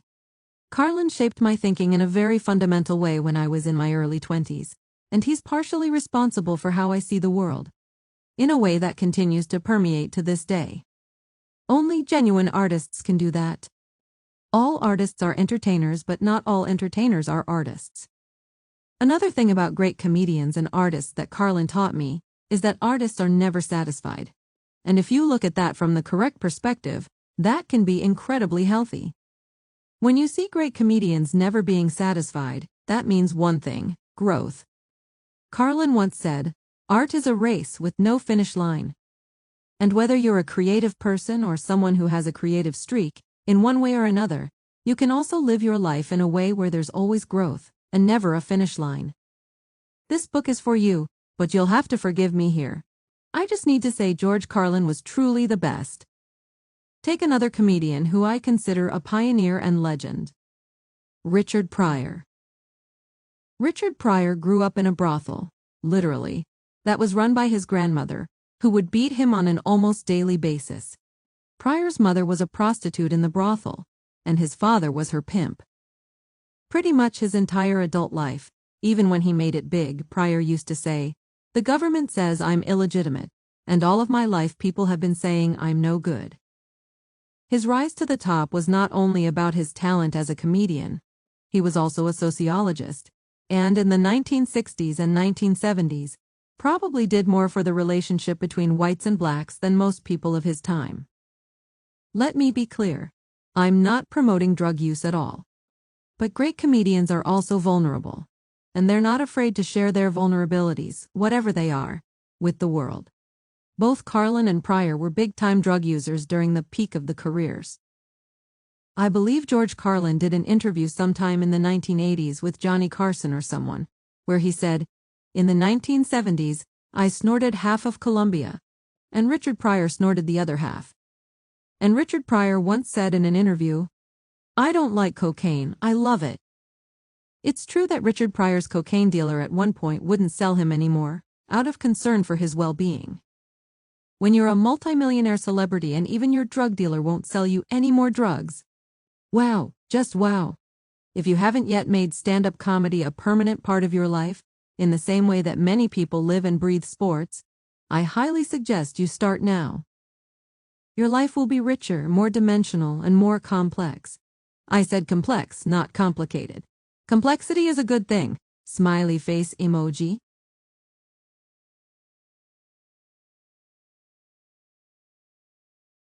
6. Most things in life boil down to money. Chapter Purpose. Whether you like it or not, the reality is that most motivations in the world boil down to money. Since there's so much that can be said here, this is one of those topics that I'll try and keep succinct. I'll provide some commentary but use examples for the most part. When I was in my 20s, this used to make me quite angry. It still does, but not as much. I've learned to accept it unwittingly. And if it makes you angry, I'm with you on this. You know how you hear people older than you, maybe even a parent, say essentially the same thing, but you've always sort of felt they were exaggerating, being negative or cynical? Well, they're right on this. Unfortunately, most things in life boil down to money. The reason why I'm sharing this is not to be the messenger of bad news. Instead, it's to prepare you and help you better understand so many things you observe and why they happen. Here are a few examples that, admittedly, when I was younger, I genuinely didn't understand. If you already knew these examples, you're a better person than me.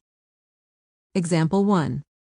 In many suburbs across the United States, one thing you'll notice is that the public high school system that serves that district is quite good. It has a solid reputation, has very good, caring teachers, and perhaps has won various state and federal awards in the field of public education. And so, you might think, especially if you're a product of the public elementary and high school system like me, this is great. A high school that has strong leadership and a high degree of caring and commitment to students and education. Nope. While the above might be true about the high school, and if you're thinking, that's what counts at the end of the day, okay. But you need to understand why. The reason for this is because the suburbs of America are designed mainly for families. And when young parents or young couples who are planning to be parents buy a home, they're thinking about how good the public school system in the district is, to consider sending their kids there. A good public school system means that there is high demand to live in that town. And that means the value, and prices, of homes in that area go up. And that means more tax revenue can be assessed. That's all it is, folks. The kids and their education are an afterthought. It's the money that counts. Never let anyone lie to you and tell you differently. Example 2. This is an example where the money no longer matters, but still revolves around money. Up until a few years ago, as of this writing, pharmacy chains such as Duane Reade / Walgreens, CVS, etc., sold cigarettes. I remember when the local pharmacy store in my hometown in New Jersey used to also sell liquor, which I always thought was strange. All these chains keep publicly providing essentially the same bullshit statement. I'm just paraphrasing here, but it goes something along the lines of, "We've decided to no longer sell tobacco products, in line with our mission to help our customers live more active and healthy lives." Holy Jesus, Duane Reade and CVS genuinely care about your health? Wow, I swear, these are the sweetest, kindest people on earth. What saints these people are. But how about telling the truth? The truth is that since less Americans smoke tobacco products than they historically used to, these categories have shrunken below a threshold where the revenue in product simply doesn't matter anymore. They can discontinue these categories with essentially no impact to their business. Believe me, if more people continued to smoke cigarettes, these pharmacy chains would continue to sell them. And privately, they probably wouldn't not care whether you put a cigarette in your mouth or up your ass, if you kept buying them. Example 3. When Mike Bloomberg became mayor of New York City in the early 2000s, one of his first missions was to ban cigarette smoking in bars. My understanding is that Bloomberg was a smoker for approximately 30 years before quitting, and he understood firsthand the dangers of smoking. This was before the days of vaping, and although by the early 2000s smoking had declined, it was still a prevalent problem in American society. So many people were up in arms over this, and a whole range of people, from decently intelligent to your typical average moron, had an opinion on this. They said Bloomberg didn't understand New York or New Yorkers. They said he was going to destroy the bar and restaurant business in New York City. They said he was crazy. The law went into effect, and guess what happened? The opposite. Not only did the bar business survive, but it also thrived. Regardless of where your politics falls when Bloomberg was mayor, Mike Bloomberg is a businessman and a self-made billionaire worth somewhere around $90 billion, as of this writing. Bloomberg understood that by banning smoking in bars, people who typically didn't go to bars because of the cigarette smoke would probably start going. And he was right. It's marketing, it's target markets. It's where the numbers fall in terms of smokers versus non-smokers. Non-smokers were already the majority by the early 2000s. And marrying that with the number of people who would otherwise spend more time in bars and restaurants, if it wasn't for the smoking. While banning smoking in bars was important to him on a personal level, do you think he was going to jeopardize an entire sector of New York's economy? Do you think he needs a lecture on the basics of how the economy works? He's not stupid. Example 4. Let me be clear. I don't in any way dismiss the seriousness of this issue. If anything, this should support the nature of it. In the modern world, especially in the United States, instances of sexual harassment in the workplace happen often, unfortunately. And while I don't have the exact statistics, and I don't need them for the purposes of this, the majority of those who are accused of sexual harassment are terminated from their jobs. To the victims, this might feel as though there is some degree of justice that's taken place. Might. And if so, I'm not suggesting that there wasn't any justice, nor am I suggesting that the company wasn't sensitive to the matter and all the facts surrounding it. And I'm sincere when I say I respect the severity of how the victims of sexual harassment situations made them feel. At the same time, I need to tell you the truth. The company may have some sincere sentiment towards the victim, but that is not why they were rather swift and efficient with their investigation process, and how they rather swiftly terminated the individual who was accused. Not one bit.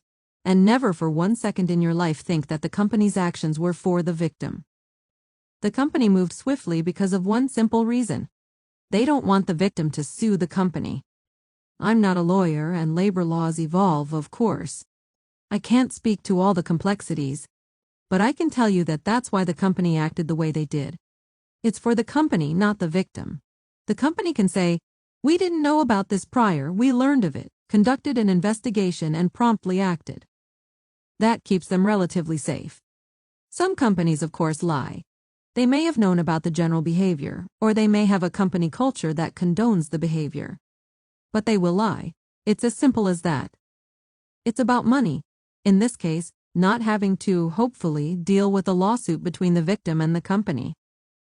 If the company, through their investigation, felt there wasn't quite enough there, and that if they were to terminate the accused, they can sue the company, then the accused wouldn't be terminated.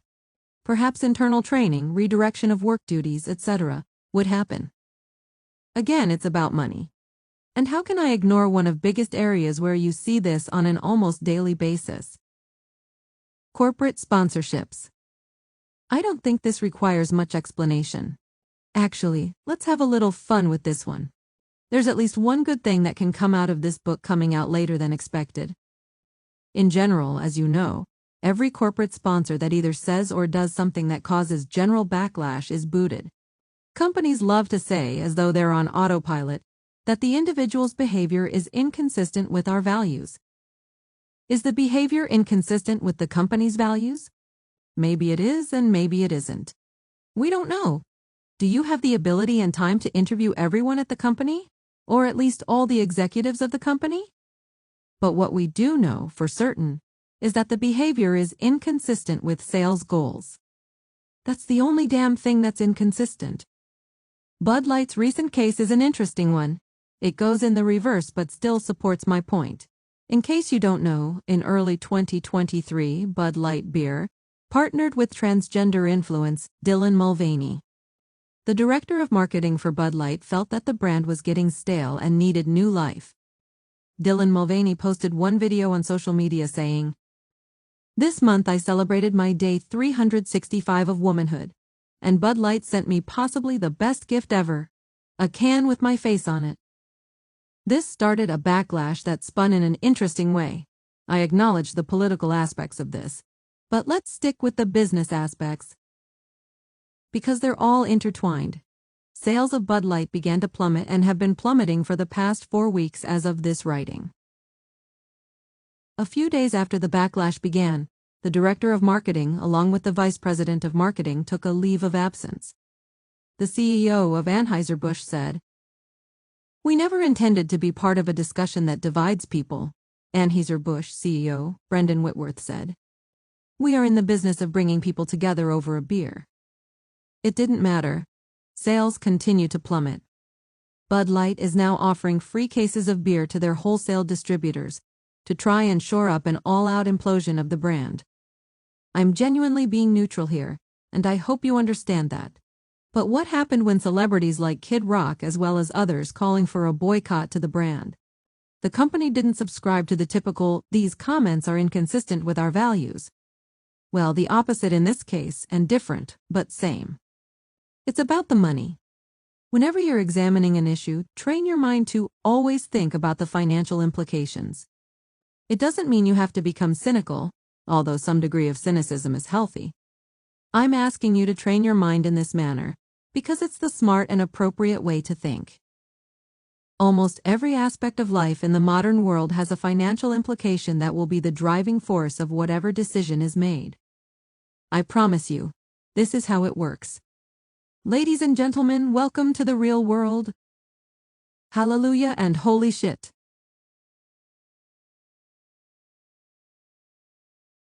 Chapter 7. Relax. Almost everyone panders to their base.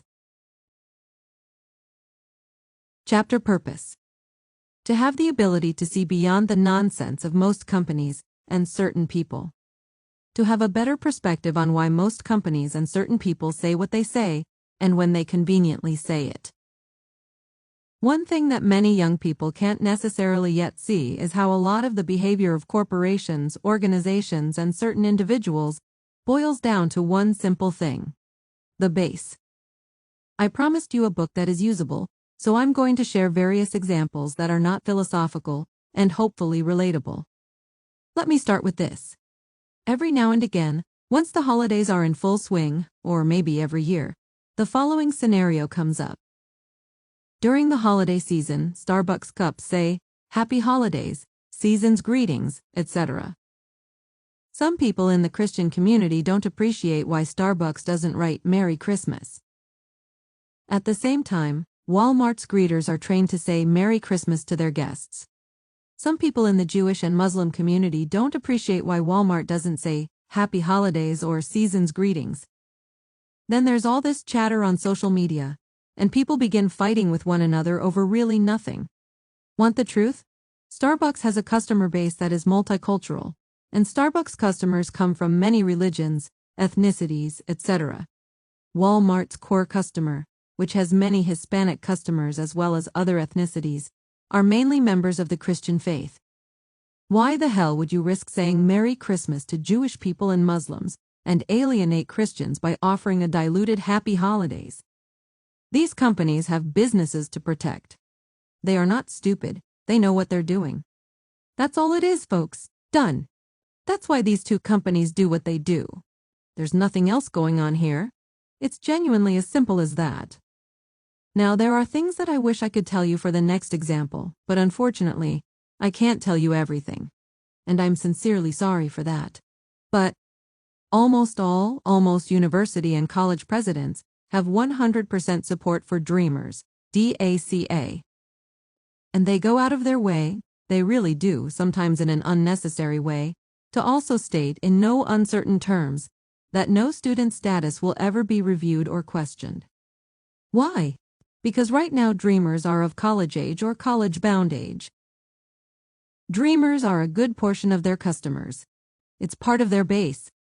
I have experience working in many different types of colleges and universities: private, prestigious, public, prestigious, faith-based, etc. Now let me share another example from my industry, corporate retail. When Ron Johnson, the former CEO of JCPenney, came and went with an awful 18-month tenure.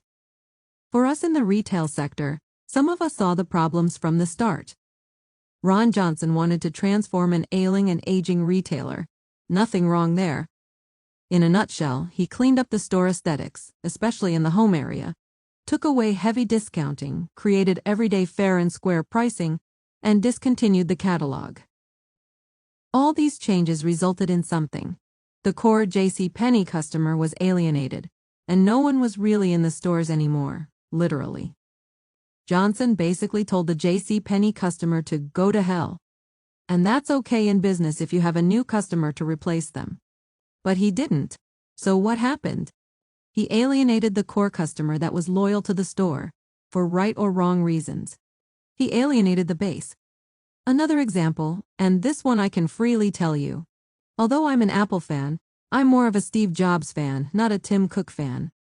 Tim Cook is a capable operator, but he knows nothing about product. I'm a product guy by training, and that angers me tremendously. He needs to go back to having his old job as COO, not CEO. Anyway, thanks for letting me vent there a bit. But do you remember the unfortunate terrorist attack in 2015 in Southern California? where the FBI went to Apple to open the dead terrorist's iPhone 5C, and Apple said no. The FBI said that this person killed several people and injured many, and they just needed to get into one phone. Apple still said no, and shame on Apple for doing that. And I guess good for the person who went to the FBI and opened the iPhone for them. I'm sure he was paid handsomely, but the sum was never disclosed. Tim Cook said on several occasions, some long-winded nonsense that was allegedly rooted in privacy and the tenets of privacy, and that our democracy is partially built on privacy, etc. It all sounded good to the untrained ear. 100% grade A, USDA. Certified bullshit. Pure hogwash. The reason why Apple refused is because they didn't want to set a precedent. Because I'm sorry to say, but a lot, not all but a lot of people, at least in this country and other parts of the world, sext. You know, texting sexual things. They send lots of dirty messages and dirty pictures. Imagine if you heard that Apple was opening an iPhone for law enforcement. You might drop everything and go and get a Samsung Galaxy instead, like yesterday. No, seriously, that's not a joke. A good amount of people would jump ship. How dare Apple get in the way of you sexting the person you're having an affair with? The nerve of those folks in Cupertino. Apple was simply pandering to their base. They were, as in the other examples, protecting their business. It's much ado about nothing, and once again it's as simple as that. Let me also balance this out with an example from politics. Politicians are experts at this, but do you remember when Mike Bloomberg, former New York City mayor and billionaire businessman, had that brief 2020 presidential run? If you don't remember, it's okay. It lasted a whole 5 minutes. Anyway, Mike Bloomberg went to the biggest black church in Harlem to apologize to black people for his stop and frisk policing policies while he was a 3-term mayor. When he was mayor, people would often ask him why he had his police department conduct most stop and frisk procedures in black-majority neighborhoods in Brooklyn and the Bronx. His answer was simple. He said, because that's where the criminals are. But once he started running for president, he quickly changed his tune. Again, his presidential campaign lasted an entire 5 minutes, pretty much. But why did he go to a major black church in Harlem? He was hoping for some black votes, damn it. Or as some white politicians like John F. Kennedy used to call it, the Negro vote. Let me end with one hypothetical, light-hearted example. Let's say there was a Muslim who owned a lemonade stand, let's keep it simple, in a predominantly Jewish neighborhood where most of the customers were Jewish. I promise you that each morning they would offer an enthusiastic shalom. And if the lemonade stand owner was Jewish in a predominantly Muslim neighborhood with mostly Muslim customers, every morning they would offer a hearty salam alaikum. There are 2 types of vicious lies in the world. This is not about the difference between real lies and white lies. I think we learned that at around age 5, and I wouldn't insult your intelligence that way. This chapter is about another type of vicious, hurtful lie. And it happens all the time. It's very sinister because it's the type of lie that doesn't exist. Sometimes people will say this type of lie is not a lie, but at best, it's misleading. No, it's a lie. A heinous, vicious, bona fide lie. Never forget that. To me, it's the most evil type of lie. Worse than your typical lie. The media lies like this at its very fundamental core. It couldn't exist without this lie. Let me explain. Every major media organization and organization that has journalism at its core will generally take a very strong stance against impropriety of almost any kind. Take this as just one of many examples. Think of when famous, now disgraced, journalist Brian Williams, who was demoted in 2015, when an internal investigation found that while reporting on the Iraq War in 2003, he lied when he said he was in a Chinook helicopter with special forces. He was lucky he wasn't fired. When these types of issues come about, news organizations go out of their way to inform the public that journalistic integrity is the very pinnacle, or insert some other fancy-sounding word, of what they do. And that public trust is more important than anything. Sounds pretty good, especially to young people, right? reminds you that a few things in life, such as justice and fairness, are at play. On some level, yes. Okay, that's not a classic lie. But they're not telling you the truth. And when you don't tell people the truth on either matters of significant importance or organizations that have great societal influence, it is a heinous lie. What they're not telling you is that they're not interested in the principles of fair play and honesty. They could care less, at least as concepts. They need to adhere to those principles on a tactical level. All media organizations, and it's not just politics, and that's why I'm saying all media organizations, not just news organizations, must come at some reporting angle or perspective. When a media organization begins to develop themselves into a brand, the only way to do that is develop an audience. And the audience is their lifeline, since a developed audience means a predictable audience. And that means that more predictable advertising revenue can be generated. Sure, opinion pieces are the exception, but that's why they are always qualified by the opinions in this piece don't necessarily reflect the opinions of this organization, etc. And by the way, opinion pieces are highly selective and edited anyway. You cannot write an opinion piece for CNN if there's too much truth about the Democrat Party. And you cannot write an opinion piece for Fox News if there's too much truth about the Republican Party. Opinion pieces are like when a lawyer does a little bit of pro bono work each year. It's charity. It's goodwill.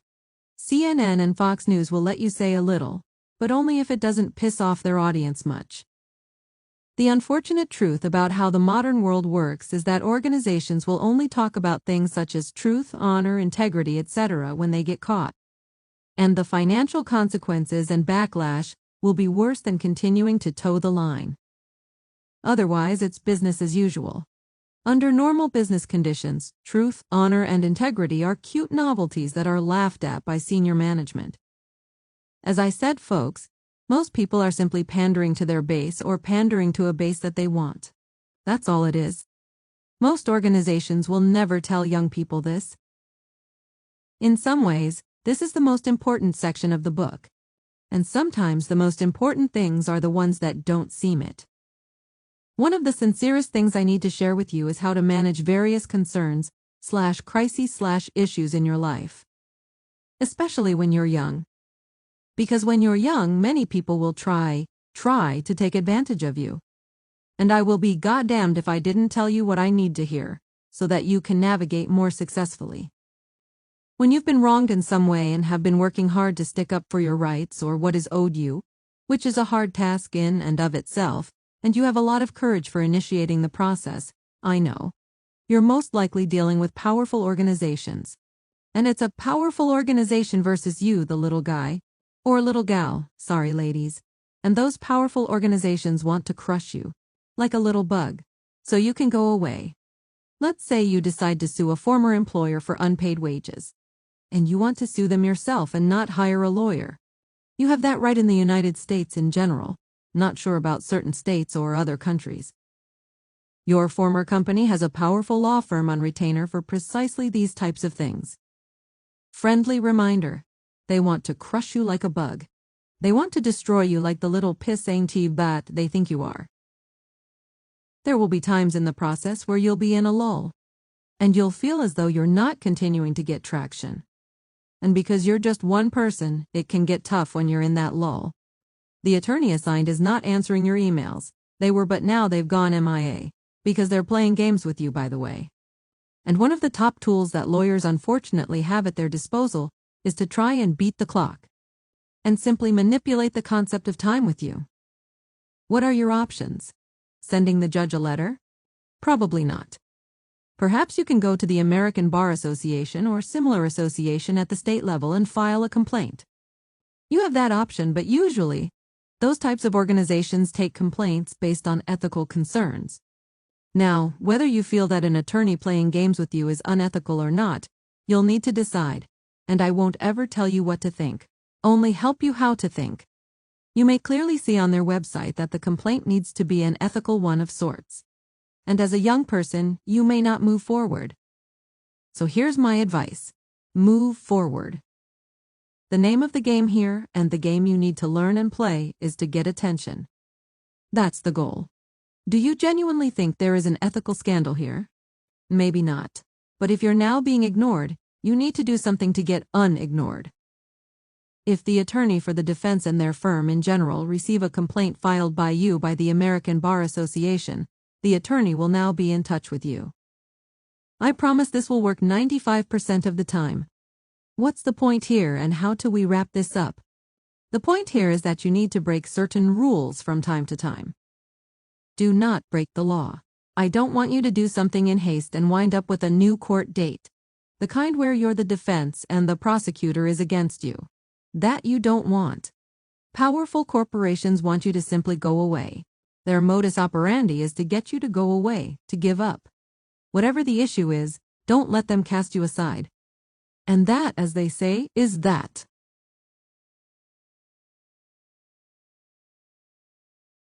Chapter 8.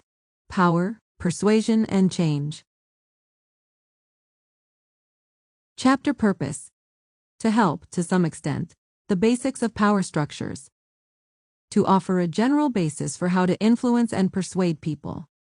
I wanted to include a chapter on power and persuasion since I think it's something that's incredibly important to young people, and misunderstood, to an extent.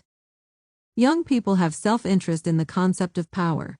One reason has to do with many young people wanting to see change.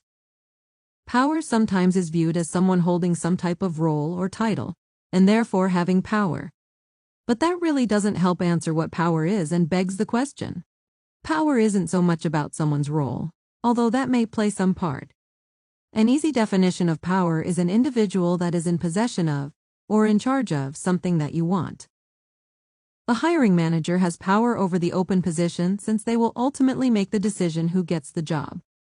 A college instructor holds temporary power over students in a course since they are responsible for assigning the final course grades and have some discretion over which students ultimately receive a good grade. Once the semester is over, assuming the student doesn't have the same instructor again, that power the instructor had been completely gone.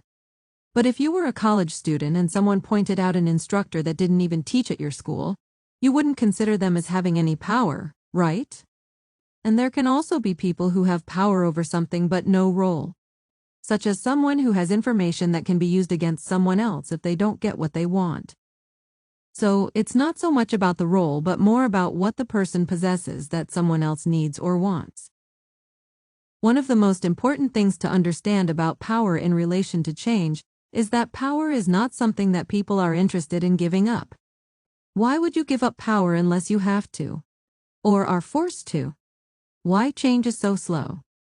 I'm willing to bet that one of the most frustrating issues you come across as a young person is why change takes so long, yes? I feel confident about this because it's exactly how I felt when I was in my 20s. And it's how most young people feel, universally. I'm not an expert on this topic, and I don't have all the answers on this.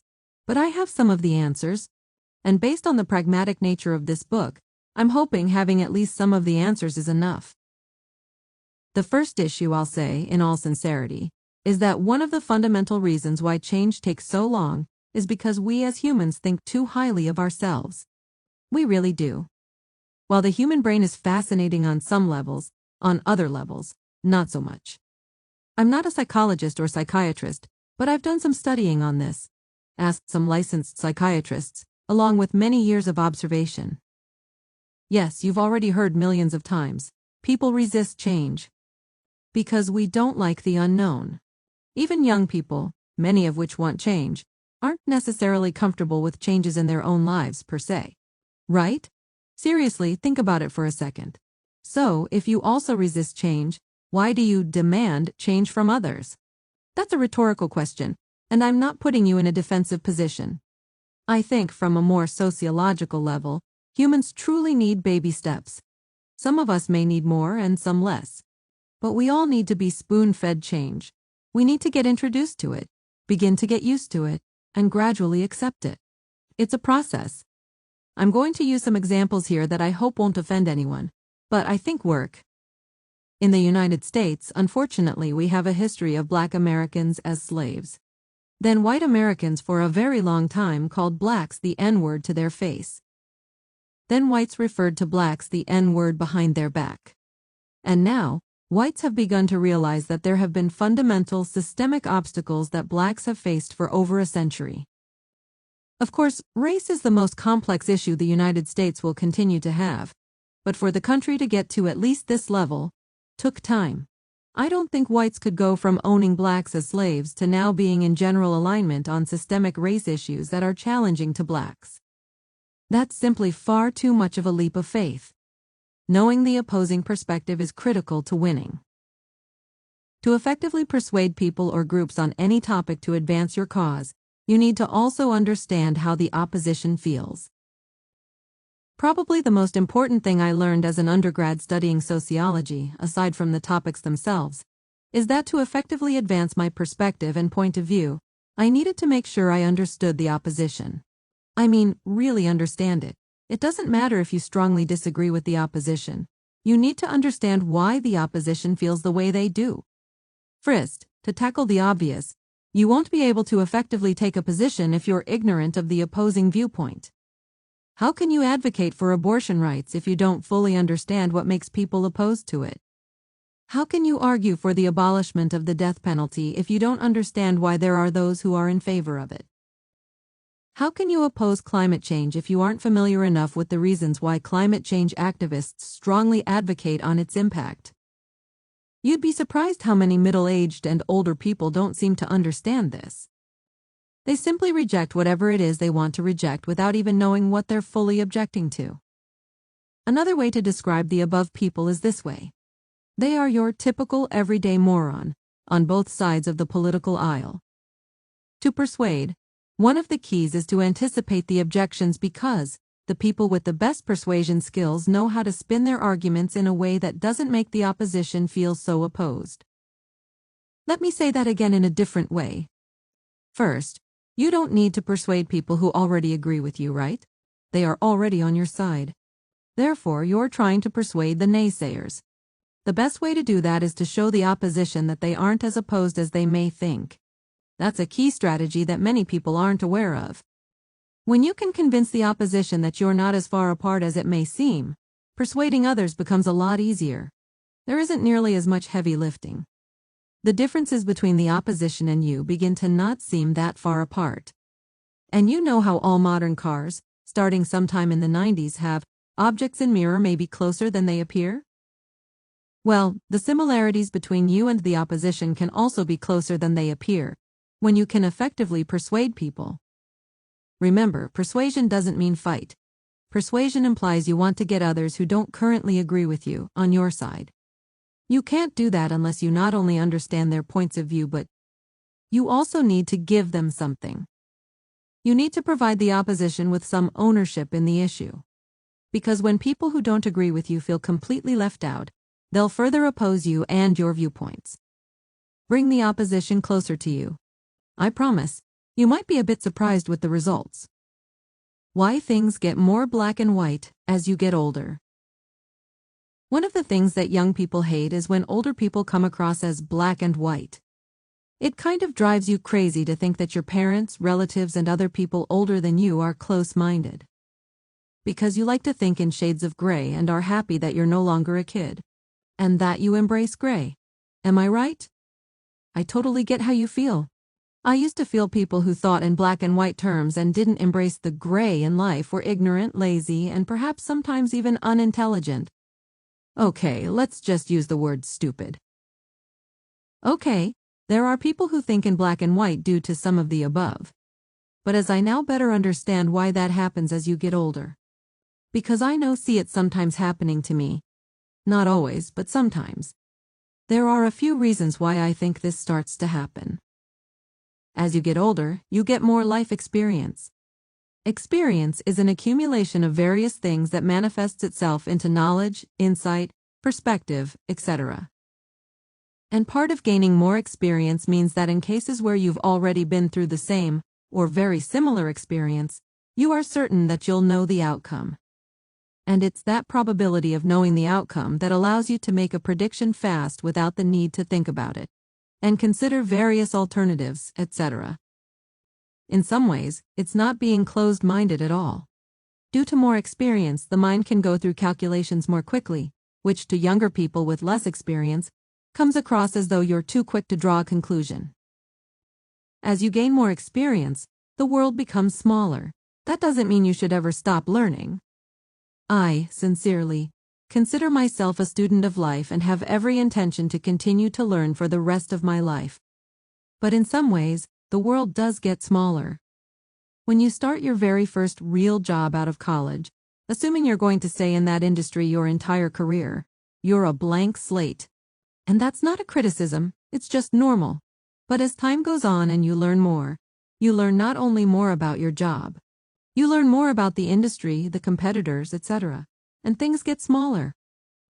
If you've dated several types of people, then you're probably going to be able to tell what may happen in certain situations with certain types of people. Fair? It really sort of works the same way. What often happens in the mind of someone young when being presented with a situation probably looks something like this. Situation, options, concerns, consequences, outcome/opinion. What often happens in the mind of someone older with more experience probably looks a little more like this. Situation, consequences, concerns, options, outcome/opinion. As you can see, the parts in the middle of each are rearranged. It will happen to you too, which I don't see as a bad thing per se. As you gain more experience with things that are the same as before or similar, you'll be able to digest the situation faster, and your motivation will most likely be governed by understanding the consequences that immediately follow. There's another reason why things tend to get more black and white and the shades of gray go away after time. In many aspects of one's life, things are ultimately binary. In other words, either something is going to happen or it's not. And I know that this also is sometimes unsettling to young people. But it's true, either something is going to happen or it won't. You're doing your best and going through that brutal job interview process with multiple rounds because you want to work in that company starting next month. You're going to figure out how to get the money to pay for your child's education, so he doesn't need to drop out since you just unfortunately lost your job. You're going to work super hard for the next 2 years because you want to save enough of a down payment to buy your first house or apartment. You've decided to put your best effort into your relationship with your significant other, since you want to make the relationship work. I hope this makes sense. Ultimately, things are going to happen, or they won't. And as you get older, due to better and more experience, you'll go about understanding and executing through decisions in a more efficient way, due to a better understanding of the big picture. Chapter 9. Likability. Chapter Purpose. Being liked is essential to your success. Being right is not as important as being liked. Each of us know people who told us, at some time in our lives, you don't need to have everyone like you, you just need them to respect you. They are so unbelievably wrong, or at least, partially, unbelievably wrong. Some of you may already be very well versed in this, but many of us need to be exposed to the concept of likability and its importance. The degree to which you are liked will determine, to a strong extent, how successful you'll be in your professional and personal life. It sometimes too often, means that those who are very politically savvy will win, even when they don't deserve to. I know, that kind of sucks, right? If that bothers you, well, it's always bothered me, but I've had to learn to accept this and embrace it. And I suggest you do too. As you go through your career, people who are in positions of authority/hiring will select you for jobs or special projects that can really put your career on a nice path, based on your personality more than your skills. Your skills matter a lot, but when it comes to a balancing act, some skills and a lot of likability will almost always beat lots of skills and low likability. When you're growing up, many people tell you something that goes like this. You don't need everyone to like you, as long as most people respect you. Well, I'd like to somewhat challenge that. Because I've learned that's only half right. It's great to be respected, sure, but I have to say I think likability needs to be weighed just as equally. Likability is essential to your success in life. Let me repeat. Likability is essential to your success in life. There are so many people who have lots of talent, but not many people like them. And that directly impacts their ability to succeed in whatever they are doing, whether it's in life in general, or a project, or anything in between. When people like you, they are so much more receptive to your ideas and input. Because they like you, they want to hear from you. They're probably hoping to hear from you. When you are liked, you get more attention from people. Things in general are so much easier. You can accomplish goals faster. You'll have far more opportunities. You may have more leadership opportunities. You will have more general happiness and satisfaction. Notice, I'm not talking about friendships. I think that's a given. No need to even bother with that. One of the things many people make a mistake with is thinking that if they are right, that's what ultimately matters. Wrong. You can be certainly right in whatever it is you're talking about/advocating. You can be actually and technically correct. But sadly, often that doesn't matter. How many times have you heard about people who were right, in hindsight, but it still didn't matter? A lot, whether they should have gotten the job, the promotion, the raise, etc. But it doesn't matter. Time sometimes runs out. The moment passed. They should have gotten the job, etc. But they didn't. When people don't like you, it's the opposite. Literally. It becomes very difficult to offer suggestions, input, etc. And most importantly, when people don't like you, they don't trust you. When people don't like you, but you still have a job to do, and people know that, it's so much more heavy lifting. Really. The reason why it's so much harder is because if you're not liked, every time you have something to say, the listeners first need to filter past your personality and then they may listen. People who are mature will listen a little easier and be a bit fairer. But in general, it's just an all-around losing proposition. Like I said, a lot of unnecessary heavy lifting. I don't have a degree in psychology, so I'm sure that some people can provide all the intricate conditions, precursors, theories, whatever, as to why this is true. But the reasons and theories don't matter. I'm here to help you with real-world results. I won't get into all the forms that likability comes in. I'd rather focus on how to be likable and be cognizant of it. Some people have dynamic personalities. They just have a good general disposition and are mostly positive and upbeat. I have some of this but wish I had more of this quality. You might simply be the easygoing type of person who is easy to talk to. Maybe funny, and as some people sometimes say, they like your face. One of the keys to be likable in your career is to generally be agreeable. If you're thinking that this sounds like being political, yes, you're exactly right. When I was younger, being political wasn't something that I wanted to embrace. There seems to be a fakeness to it, which there is. But it doesn't have to be completely fake. And furthermore, it's the way of the world. Being agreeable doesn't necessarily mean you have to kiss ass all the time. Maybe sometimes, though. And it also doesn't mean you can't offer your thoughts and viewpoints. Nor does it mean you can't disagree on certain things. However, being agreeable does mean that in general you're on the same page as everyone else, you're a team player, you're supportive, and that you're predicatable. In the business world, management likes people who are predictable, since they have a good sense that you will support the overall position of the company or team, etc. And that translates into being likable. Another way to be likable is to simply be useful. Become the person that, in whatever context it makes sense, is as indispensable as possible. Yes, we're all replaceable. But if you become the person that's willing to do things that others seem to not want to do, it sometimes works. When I say doing things that others don't want to do, I don't mean doing anything immoral. Nor do I mean scrubbing the toilets. Not that there's anything wrong with that. Here's an example of what I mean. For about 5 years I taught at a university where I got along with the chair of the marketing department more than people may think. But she had her quirks. Some of her quirks are like mine and partly why we generally saw eye to eye at the end of the day. While she may not want to admit it, a good part of the reason I was there for a while has nothing to do with me being, hopefully, a solid adjunct marketing instructor. Maybe she feels that way a little, but at best, that might be 20% of why I was there. The main reason I was there for a while was because I was useful to her. I taught the marketing courses at the times no one else wanted to, and this is a tight-knit school where many students are in the same courses each semester, based on major. I also got courses where she taught the same students last semester, and frankly, she didn't want to deal with those students again. So she gave the courses to me. I do believe the chair and a few other administrators liked me, so that's not the issue.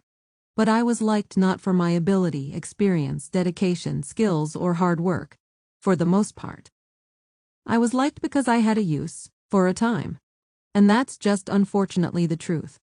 I mentioned that the second objective in this chapter is about accepting that being right is not as important as being liked. And that's another truth that you'll need to accept, even if it's a hard pill to swallow. As I said in the introduction, I wrote this book for you and not to talk about me. But I must admit, over the years I've had a lot of pointless points. If you don't know Billy Joel's song, Angry Young Man, listen to it on the internet. That song was truly written for guys like me. Every word of that song was me when I was in my 20s. Every damn word. It's so accurate that it's frightening. If you have a personality like mine, that's generally rooted in principles, I want to share some advice that may help you not be disappointed as often as you otherwise would. Let me just make one quick distinction. When I say a personality rooted in principles, I'm not suggesting that most people don't have general morals. I mean having a personality that's rooted in principles, in a more stubborn way. One of the things I've had to learn over the years is that whether I like it or not, and I still don't, sometimes, even though I know I'm right, I need to sacrifice being right for the sake of something bigger. That something bigger is a friendship, relationship, etc. If you're like me, it sucks. It's just one of those things in life that sucks. Because some things in life suck. They don't get better, they just suck, from start to end. Did I say they suck? There have been times earlier in my life where I've known I'm right. But my position wasn't the popular one. And I've lost in those cases. Because when you're right but on an island by yourself, you are usually wrong, unfortunately. And most of the time, there's no solace in people realizing that you were right, sometime later in the future. Because in most situations, people realizing that you were right all along is far too late for anything good to come out of it, for you. And that's what it's about. And there's nothing wrong with being selfish in this regard. Whatever you do in your life, especially if you're that determined crusader, make sure that people like you along the way. Once you make it to the very top, then you can tell everyone that you're right and they're wrong. But you need people to like you. You need people to support you. There's no other way. Chapter 10: Corporate Culture and Politics. Chapter Purpose. Understanding why corporate politics and playing the game is important. Understanding the real definition of politics and how to benefit. Whether you're still in school or now in your first few years of your career, you've already heard how important corporate culture is, I'm sure. And how important being able to mesh with a culture is. And why you were a great candidate but didn't get the job because the hiring manager didn't think you'd fit the culture. All of this is so incredibly true. Here's the breakdown. This way, you're not simply told this 1,000,000 times but can better understand it. And the more you understand it, the more you can make it work for you. Let me also share that since I also teach as my second career, I've learned over the past few years how important corporate culture truly is. I'm using the term corporate culture to also refer to universities, because it's the same thing. Even in my teaching career where I branched out to more universities after the first 9 years, culture is so evident. Some of the schools I'm affiliated with, have been affiliated with, work so much better than others, partially due to this singular issue of culture. You may be thinking, as an adjunct, coming in and leaving the building, assuming I know my material and I generally know how to deal with students, why would culture matter? It really does. Universities are identical to corporations in this way. And I have a lot of experience with both, at this point in my career. The students at each school are simply different, they really are.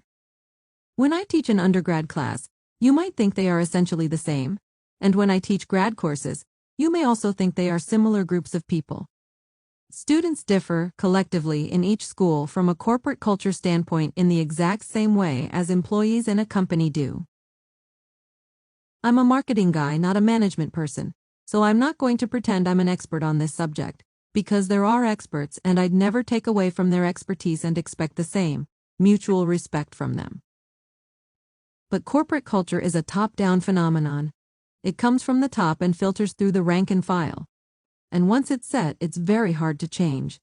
It's changeable but not easy. Culture is also tribal, by the way. I've read many articles where a new CEO in a company comes in from the outside and tries to change the culture. But they're unable to. And often, he or she winds up getting fired in a reasonably short amount of time. To a large extent, due to this, by the way.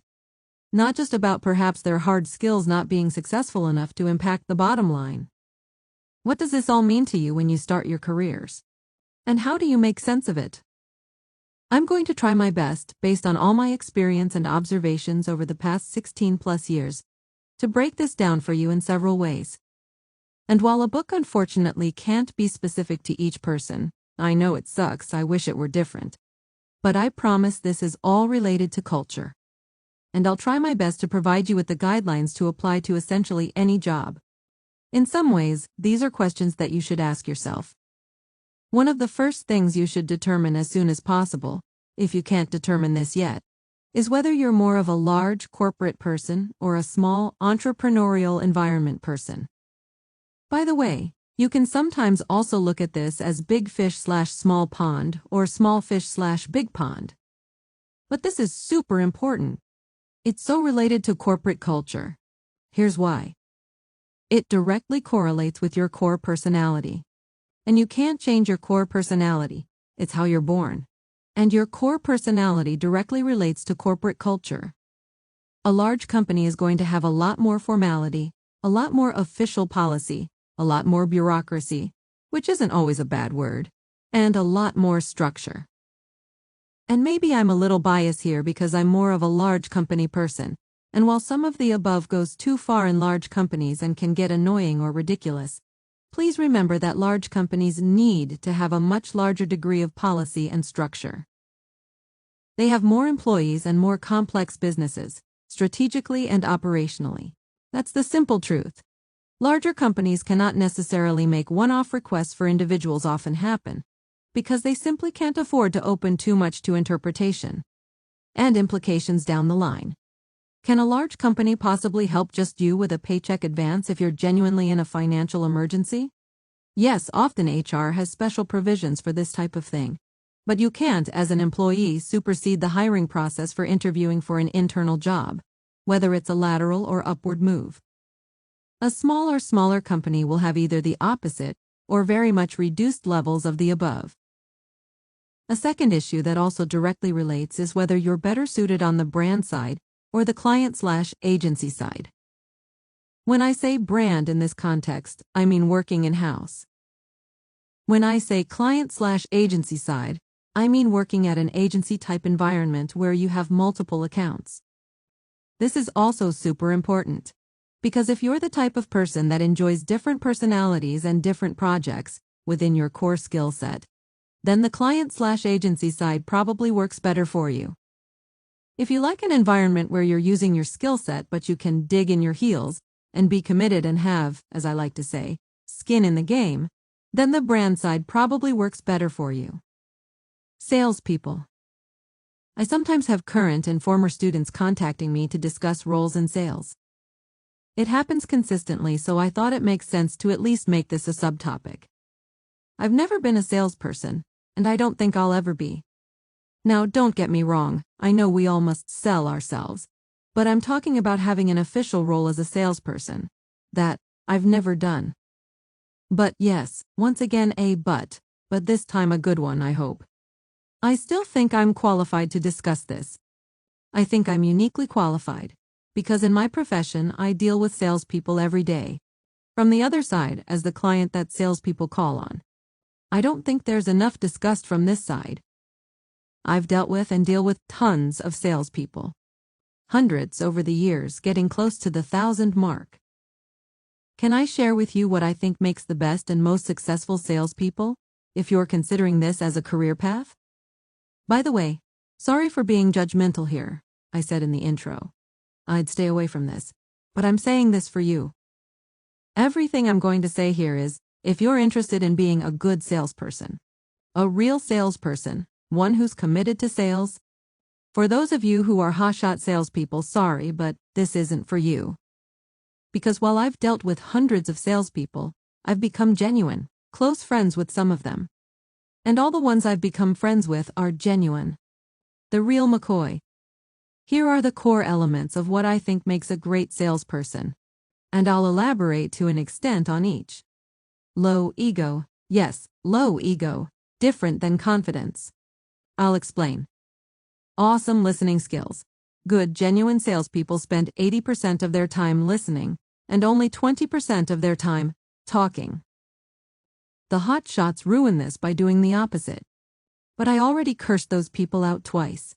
Real, genuine salespeople listen to their clients.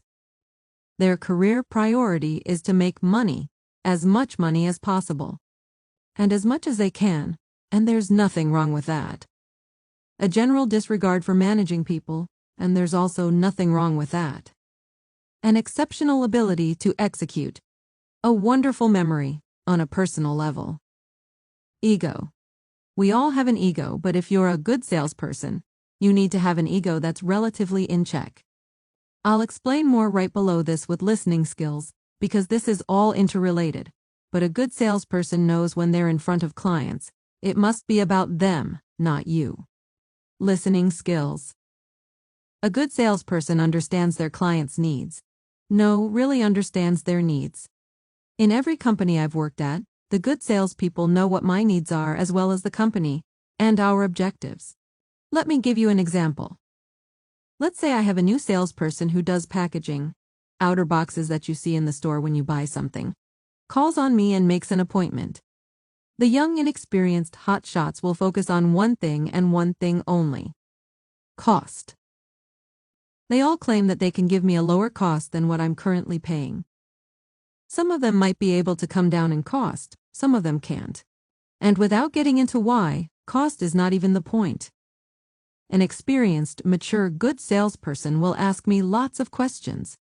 And by asking me a lot of questions, they'll come back to me a second time understanding that I'm looking for a host of things. Flexible manufacturing, speed, packaging innovation, production quality and reliability, and yes, cost. See the difference, I hope? This is night and day. A good salesperson, by asking questions, will understand the totality of my business needs and might, just might, have a shot at winning some business. Money and not managing people. I'll combine both because they're very related. A. Career. Salesperson has one focus. Money. And to make as much as possible. Now, one thing you should know by now, hopefully, is that I'm not naive. We all want money and want to make as much money as possible. Duh, right? But this is different. A career salesperson's main goal is to make money. There's a difference between making as much money as you can, as a byproduct of what you do for a living versus money being the goal in and of itself. And since money is the focus, it goes hand by hand that an interesting in managing people, building and managing overall strategy, process, etc., is not a priority. I know many salespeople who are great at what they do and very effective, and most of them don't want the above responsibilities. Executing.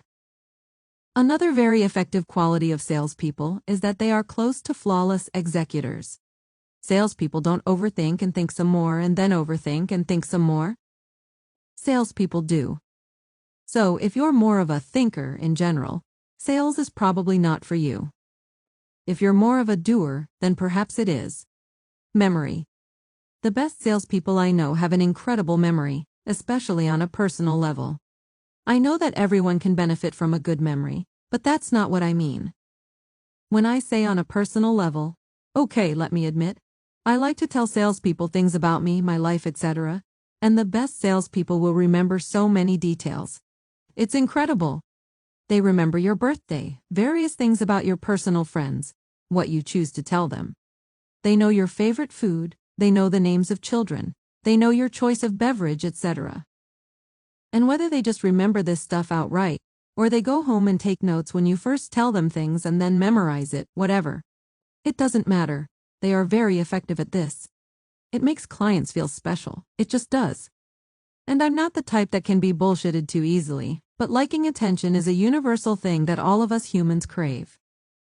Fine, some of us like attention more than others, but we like it when people know things about us.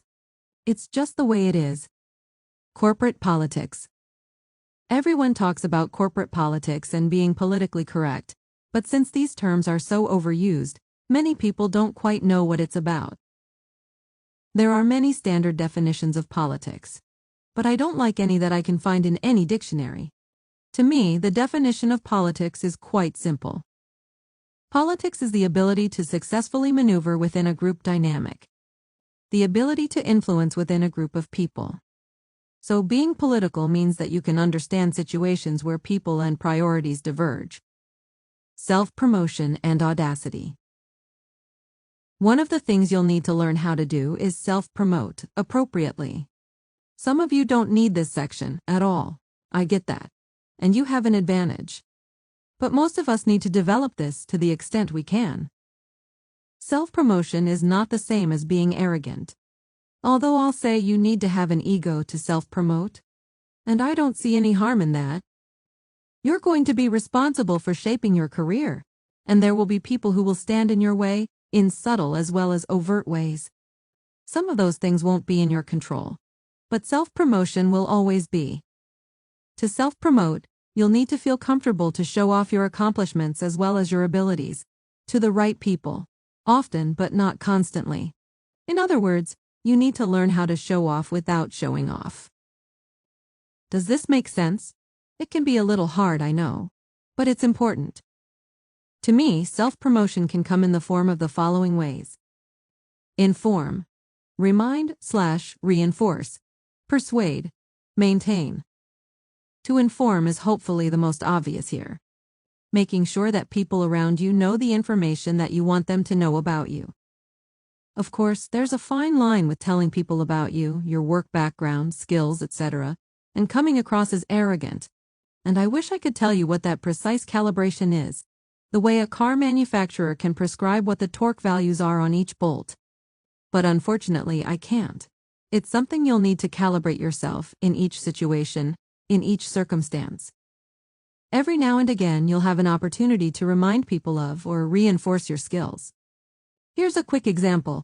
I became certified to teach hybrid and distance learning, online, courses in 2016, just as a skill set I wanted to add. I would have never predicted that it would come in handy in the spring of 2020, when this pandemic called COVID-19 came around. When the pandemic did hit, and students and instructors needed to immediately shift to online, there was a lot of panic in those early days of March and April of 2020. I reminded the chairs and deans of a few skills that I had experience with online teaching. And for a period of about 9 to 12 months, I was regarded as a go-to source for advice, help, etc. You need to keep in mind that in March 2020, most instructors didn't even understand the basics of Zoom meetings. If you're thinking what's the difference between reinforcement and maintenance, reinforcement means you need to remind people what you know. Maintenance means you need to keep it relevant. To stay relevant, make sure that people, especially newcomers to your organization, in positions of importance, know your skills. Don't assume they do. I'm not suggesting you're not important. But you're not going to be always top of mind to most people. Soft and hard skills. If you haven't already heard these terms, I promise you'll hear them a few times a week, your entire career. When you begin your career, you'll most likely be hearing them for the first 10 years. And after your first 10 years, you'll likely be saying them and giving younger people the same advice. Soft skills. I'll tackle soft skills first, since they are generally regarded as more important. This is what helps define you, and your perception with others, to what extent you get along well with others. But it also does and manifests itself in so many other ways. Developing and demonstrating your soft skills will most likely lead to the following. A higher level of people trusting you. A much better chance of becoming a manager of people. A far better chance of being promoted and promoted more often. Less chance of being scrutinized or your work being first reviewed for what we all consider small, mundane issues. There are many more positive outcomes, but I don't need to provide you a laundry list. Hopefully, the above is enough to get you thinking about its importance. One of the most important soft skills is the ability to form relationships. These relationships do not have to be friendships at work. They simply need to be working relationships. And the ability for others to trust you enough, and refer to the chapter on likability, to be able to offer you information that you need, insight, or possibly even help defend you in certain situations. You'd be surprised. And this relates to what I mean by politics and being political. Remember, if you want to become a manager, you'll need to prove that you have the skills required to deal with many people and many types of personalities. And all without necessarily becoming emotional on issues. I once worked for a large company where the president of our division would constantly remind us, stick to the facts. It's good advice that I constantly use. Don't go over someone's head. One of the worst things you can do is going over someone's head. You've probably heard this before, but let me share with you precisely why. And I must respectfully say, even though more and more younger people feel it's okay to do so, I need to insist that it's not. This is one of those topics where I'm going to need to ask you to put yourself in that person's shoes. When you have a legitimate concern or issue, first speak to the person themselves, the first level, so to speak. When you go over someone's head, you do some or all of the following. You don't allow the person that you have a concern with to answer, and to your surprise, they may have been able to resolve whatever your concern is, or at least explain why they can't. You say something negative about yourself by showing that you are not mature, and that you don't have enough people skills. You expose yourself and others to a change that wasn't necessary. Notice I'm not even talking about being retaliated against. That's not what this is about at all. How would you like it if you did something to someone inadvertently, and a quick and easy fix would correct it? But you didn't get a chance to do so? Wouldn't you be quite upset? Are there exceptions? Sure, such as, you genuinely tried to resolve the issue professionally but got nowhere. If that happens, then I think you're perfectly in the right to kick it up to the next level. I need to share an example with you. A few years ago, I started teaching at a university where there's, at times, been a culture of students immediately going to the department chair or dean for essentially anything. I already had 11 years of teaching experience at that point, but a student had gone to the chair of the department after hearing another student in class use profanity. It wasn't used in a harmful way. I didn't do anything about it since other universities are tolerant, and I also am, to an extent. I received a very polite and respectful email from the chair, mentioning that the culture was a bit different and to simply be mindful of that. And she had innocently asked me how things were in general. I said in general things were going well and that the take-home midterm will be next week, etc. That immediately set something off. She replied and once again very politely said that take-home midterms and finals are not allowed per school policy. I acknowledged and had to tell all the students that the take-home midterm would now become an in-class. Naturally, the students in that class were upset that the midterm exam was no longer a take-home. Don't get me wrong, many students in that class were great people. But think about the person who went and complained about me being tolerant of someone else cursing and not scolding them. He must have felt pretty stupid for a while. And you know what? I hope he did feel stupid for a while, hopefully the rest of the semester. Always try and address the issue with the person you have an issue with, at first. If you can't or don't feel a level of satisfaction you want, then kick it up a level. You'll be surprised how many times things will backfire on you when you kick it up before giving the person at the appropriate level a chance to respond, whomever that may be. A colleague, your instructor, etc.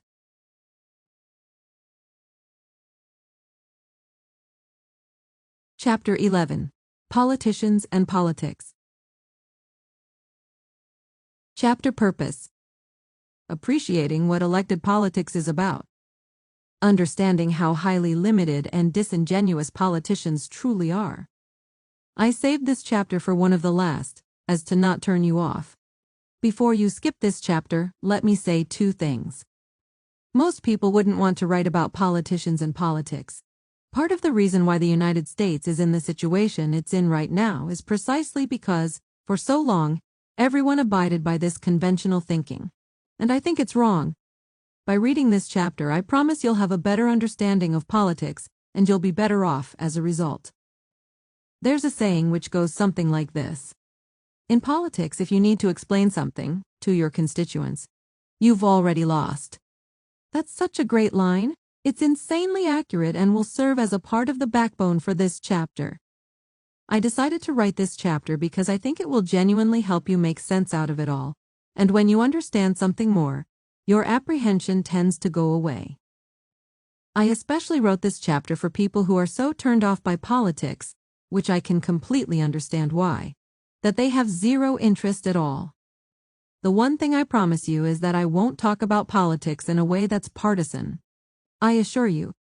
A lot of you may have heard that all politicians are liars. I'm not going to argue with that. But don't you feel that's all you've heard/been told, and you want a better understanding why most people talk like this? I want to try and break it down for you, in hopefully a more meaningful and useful way. When I was an undergrad, I think I spent almost my entire college experience walking around with a peace sign around my neck. I don't regret it one bit. I'm sharing, this is because I was, and perhaps you are too, very idealistic. No, I mean I was super idealistic. And it felt great. It's a very normal thing for young people to feel that way. I used to believe in certain politicians and what they said. I would hang on almost every word, and be all in. Now that I'm older, I'm a little less idealistic and more pragmatic, also a very normal thing as you get older. And I now have a completely different view on politicians, and want to share with you what no one shared with me. And believe me, you'll be better off for it. The business of politics is just that, a business. It's a politician's career. You're probably thinking you already know this, but it gets worse. It is not the role of a politician to teach you anything. Nor is it the role of a politician to help you in any way. The role of a politician is to get a good baseline sense of your emotions and exploit and run with it. That's all it is, folks, all it is. I've thought about this a lot. And when a politician does do good on a promise and it benefits you, I can honestly say that the best way to treat those situations is to see them as a fortunate consequence that happened to work in your general favor. Notice I'm using the word consequence as opposed to fulfilling a campaign promise. If a politician makes good on a campaign promise and it benefits you, it's because it first benefited them and their interests. You came second. Hell, maybe even third. The reason why I'm using the word consequence is because a politician's priority is not to do work on things that they said on the campaign trail. A politician's number one priority is to get elected and then re-elected. Remember, guys, it's a business. It's their job. You know how you have your job, because when you show up and do certain things, hopefully every 2 weeks or on the 15th and last day of the month you get paid. They're doing the same exact thing you are. Ever notice that you can be a former politician, but no one really calls it an unemployed politician? You can be an unemployed engineer or marketing manager looking for your next role, because that implies you have skills in something concrete. But there's a reason why we don't have a term called unemployed politician, because aside from getting elected, making tons of phone calls every week, and raising money, there's not much to the job. A politician is not interested in your thoughts or opinions. They are only interested in how you feel. And if you in general represent their base, how you feel is what they'll tell you how they feel. Don't have a job? Great. Mr. or Ms. Politician will tell you how their economic policies will get you one. Have a job? Great. Mr. or Ms. Politician will tell you how their party was responsible for getting you the good job you have. And their economic policies will allow you to keep the job you like. Mr. or Ms. Politician will tell you how their economic policies will get you the job you want and deserve. Isn't that real sweet of them?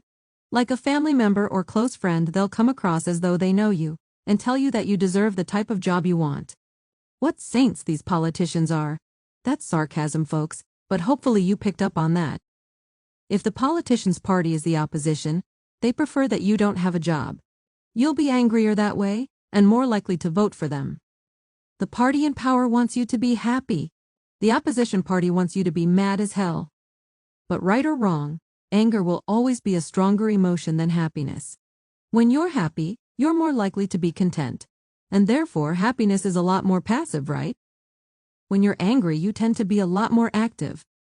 And you want to see something different done. This is tribalism. Tribes demand loyalty, and in return they offer the sense of security and belonging. Tribes are not about ideology or beliefs.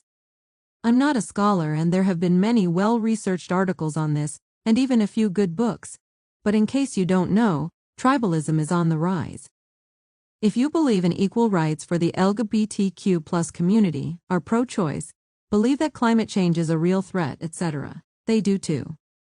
If you believe in marriage as a union between a man and a woman, are pro-life, not sure that climate change is real or humans cannot change its course, they do too. The beauty of all of this is that there's a politician to fit your perspective. Wow, look at that. Works like magic. It's not magic. You know what it is? Formulaic. Sometimes I think that all politicians are like fortune cookies. You know that little slip of paper in the cookie? They all have general messages that seem to always fit your mood in some way. I know we call them talking points. Interesting. Coincidence? No. Those are written the way they are, by design. Another thing that's important to share is that I implore you, for your own sake, to not get angry at politicians. They are not worth you getting angry over. Okay, so I'm still young enough to say this. You know how many dads in the world seem to get angry at politicians they don't like and yell and curse at the TV? I know some moms also do this, but let's admit it, it's mainly dads. Don't do that. You're wasting your time and your energy. I know it can be hard, and I've also done it in the past, but over the past few years I've grown here and made a lot of progress. And you can too. Trust me. Donald Trump, Barack Obama, George W. Bush, and Bill Clinton don't give a goddamn about you or me as individuals. I said I wouldn't be partisan in this chapter, and this isn't partisan. I think it's probably safe to say, that many young people in the United States have a positive impression of Barack Obama, yes? I think that's a fair statement, but trust me on this. Let's say that the fate of the presidential election rested in your hands, and Obama and his team knew this, but they also knew you'll be voting Democrat. And let's say you needed to go vote, but your dear sweet grandmother was in the hospital, and you needed to visit her the same day as Election Day. Barack Obama would want a status report from his aides, and his team tells him that you also needed to visit your grandmother in the hospital. Do you want to know what Obama would ask his aides? Well, did he put in their vote before visiting the old hag? I am not calling your sweet dear little old grandmother a hag. I'm sure she's a fine lady. But my point is that there's a good chance Obama would. Folks, he's a politician. He doesn't care about us at all. None of them do. They never have, never will. So stop caring about them. When you utilize your energy, whether it's by yourself or with friends, speaking in an angry way about politicians, you're wasting your time. If you're having a discussion on politics in terms of issues and how it affects you, and the positions of politicians, that's totally fine. That's different. But having a discussion, or argument if there's disagreement, about the politicians on a personal level is absurd. Don't you see the folly and foolishness about getting your head all wrapped into this? Politicians love when you hate their opponent. You're doing so much of the work for them. They're getting free advertising. And what do you get? Heartache? A possible argument or even a physical fight that wasn't necessary. Politicians only get nervous when you do something they do not want you to do at all, under any circumstances. Think. If you did some moronic thing such as thinking, they would need to completely change their strategy. Remember my chapter on likability. If you think you're really disrupting the political world order, and you're challenging the power structure, they don't want that. And when it comes to a presidential candidate, think for a moment what happens once they win their respective party's nomination. They then look for a running mate. In Management 101, we learn that a good manager hires people that are smarter than they are, as you know. Business leaders say that so much that what was once good advice has become a cliché, unfortunately. Nonetheless, do you think a presidential candidate looks for a running mate that is Smarter than them? Makes up for their own weaknesses in terms of actual skills? A policy wonk? Complements their style? Someone they'll be able to easily work with? No, sorry. The running mate will be selected based on whether that person will help the nominee win the election and re-election. You're only as good as your vote. And you're either a voter for that politician or you're not. That's all. So next time you vote, next time it's election season, please don't get your panties in a bunch. Understand how incredibly limited they are to your life, for the most part.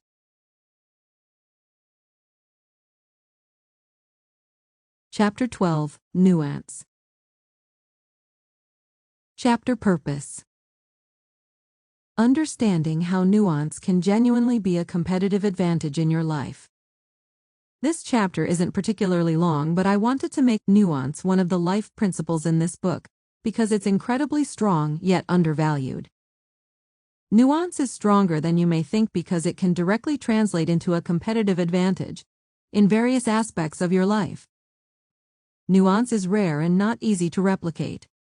Nuance is important because it ultimately boils down to one reason. It has an incredible way of making you stand out from everyone else. Let me give you my definition of nuance from a social context before going any further.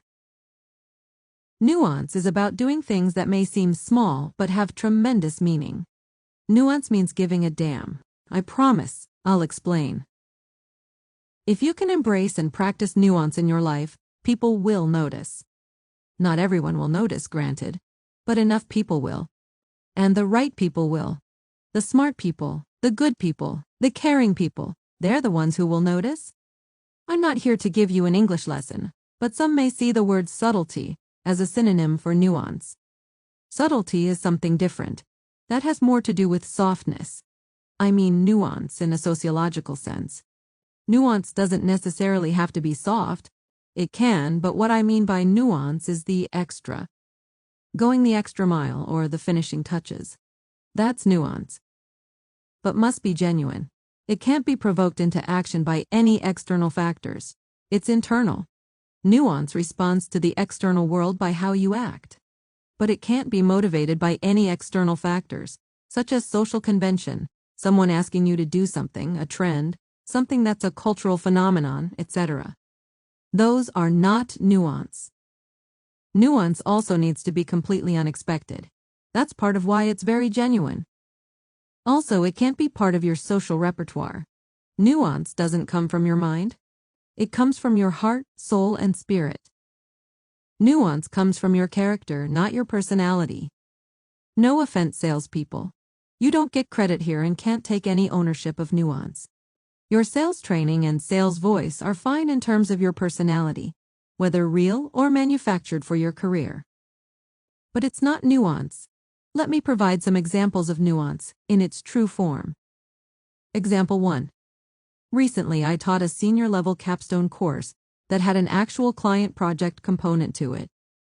Long story short, at the end of the semester, the clients come in for a presentation lead by the assigned student teams. One client, a CEO who is a very busy person, jotted down all 5 of the group's names when they introduced themselves. When it was time for him to ask questions at the end of the presentation, he knew each student's name. That evening, I emailed the entire class asking if they noticed that. Do you know what a long way that goes? To have someone at a high level who is effectively a stranger and the first time you're meeting them, to remember who you are and call you by your first name? What does that show? That shows that he cared and is a genuine leader. In plain English, it showed that he gave a damn. Example 2. My favorite teacher is a professor in the sociology department at NYU when I was an undergrad. And she displayed nuance a very long time ago, something that I've never forgotten in over 20 years and have used myself from time to time. When I went through a difficult period in my life, after graduating and entering law school for a brief period before deciding to quit and pursue an MBA, I went back to my professor's office unannounced to get her advice, and needed her to console me, etc. When she saw me knock on her door, she knew something was wrong. She told me to come in and sit down, got out of her chair, and sat next to me in one of her guest chairs on the other side of her desk. Why did she do that? To this day, and I keep in touch with her, she never told me and I never asked. I didn't need to ask. She did that because she knew I needed her help, and by sitting next to me she was able to be more supportive and more like a peer, with her body language, as opposed to sitting behind her desk, which is more authoritarian. It made me feel more at ease. Once again, she showed that she gave a damn. That's nuance. Example 3. This hasn't happened too often over the years, but now and again I'll have a student drop my class. And they'll send me an email or make sure they bump into me, and they'll let me know why they dropped the class, and it didn't have anything to do with me. And some will go even further and thank me and tell me that they hope they can take it with me another semester. Wow, that's someone with a lot of character? And a hell of a lot of class. While this will be easier for some than others, everyone can learn how to incorporate some elements of nuance, and as I said, this will make a difference. On the other end of nuance is what others who can do things for you will notice. The small things from you. Don't take this lightly. Sometimes the small things that people notice about you will be the deciding factor in whether you get a job or some type of opportunity. Selected on a committee, etc. When someone says, "There's something about that person," referring to you, this is sometimes due to nuance. I'm not talking superficial things like holding a door open or pulling out a chair for someone. Or saying thank you. Those are nice too, in their own right. But that's not nuance really. That's being polite. I'm talking about making sure you don't have your back to someone while speaking to them. That goes a long way. I'm talking about when one person sends an entire team an email and asks for a quick confirmation on, let's say, a time/day for a meeting. And most people not only reply to all with something like, "works for me," and you just reply to the sender and write, "yes." A smart person will give you credit for that, believe me. They'll notice you're one of the few who didn't reply to all. And yes is 2/3 rds less words than "works for me." I'm talking about calling someone and leaving an unexpected voicemail thanking them for something that no one else would even think of thanking them for. Nuance, if properly understood and embraced, can really set you apart from others. Embrace it, and you'll get paid back at various times in your life.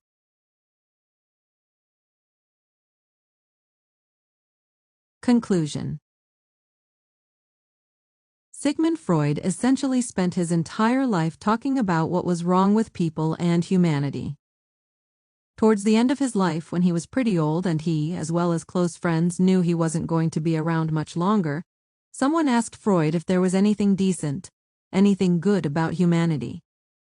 Freud had a very simple answer. He said, "Sure, the ability to love and be loved back. And the ability to do work that you care about." And now, I wish those two things for you. I hope you saw one overarching theme in this book: to think. All I've ever wanted the world to do is think. I don't care what your IQ or EQ is. We may be at different levels, but we can all raise the bar of our thinking and our thought process. If everyone engaged in genuine thinking, this place called Earth would be so much better. I promise you, promise you, promise you. Did I promise you? One last nugget of wisdom from my hero George Carlin. He said the biggest problem with humans is that we have squandered the greatest gift that we were given: thinking. In the acknowledgments, I ended with a thank you. Please do your very best thinking in this world we all live in. And one more time, thank you. That's all I want to say. That's all I've ever wanted to say.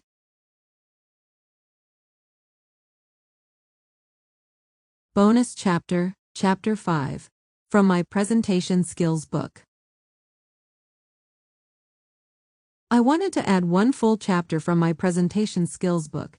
It's called Presenting, Not Talking Out Loud, a quick strategic guide for effective presentations. Okay, so I'm embedding an entire chapter from one book into another in the hopes of selling more books. So what's my crime? A guy can't try and sell a few books? Smiley face emoji. I was honest throughout this entire book, so I'm being honest here too. Chapter 5, Objective. As mentioned earlier, you will want to establish what your overall objective is when preparing your presentation. In simple terms, always ask yourself what is it that you're trying to achieve. While this may seem a bit obvious, it's sometimes taken for granted. Are you trying to share some information with an audience? If so, it is probably more than an FYI. If it is just a simple FYI and you'd rather discuss it rather than sending an email, then we probably don't even need to call those situations presentations. If you're sharing information, such as an update, are you also trying to persuade? You may not be selling them per se, but are you trying to influence some type of behavior, i.e., offering an alternative insurance plan, or unveiling a new business strategy that requires employees to embrace a new mindset? Alternatively, are you doing a highly interactive type of presentation that requires high audience involvement? Show and tell. Remember when you were a kid and had show and tell in school? Those were exciting and simpler times for sure. And I'm assuming that your kindergarten or first grade teacher didn't grill you on your objective when you came to show and tell, right?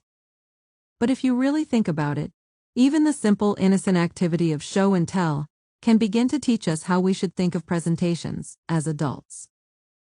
I'm sure you brought something into class to discuss. Maybe it was a new doll that you were excited about.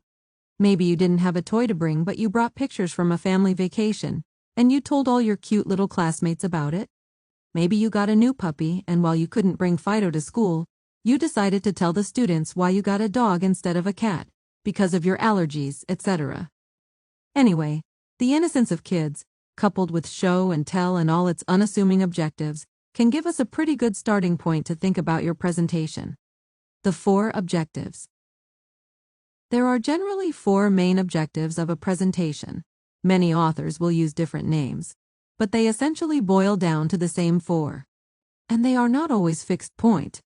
In other words, sometimes you can do a presentation that has a bit of a blend of 2 or more. For example, if you're a coach giving your players a locker room pep talk on what they need to do to win, don't necessarily assume this is a tell/sell situation just because you're the coach and the players are your subordinates.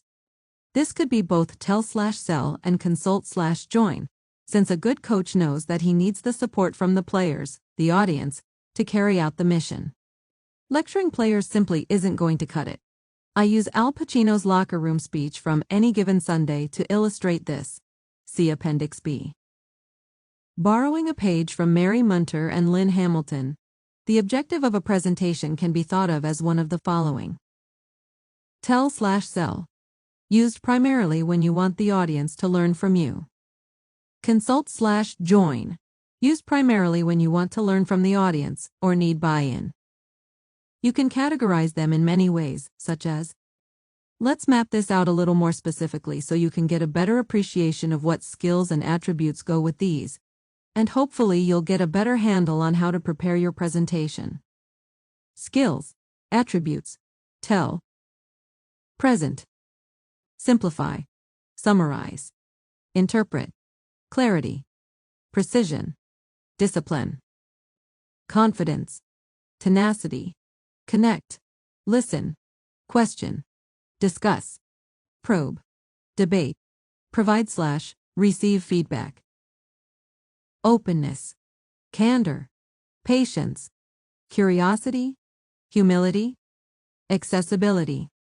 Share, engage, collaborate, facilitate, navigate, respect, trust, empathy, self-awareness, influence, propose, persuade.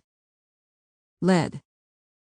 Transparency, authenticity/passion, decisiveness.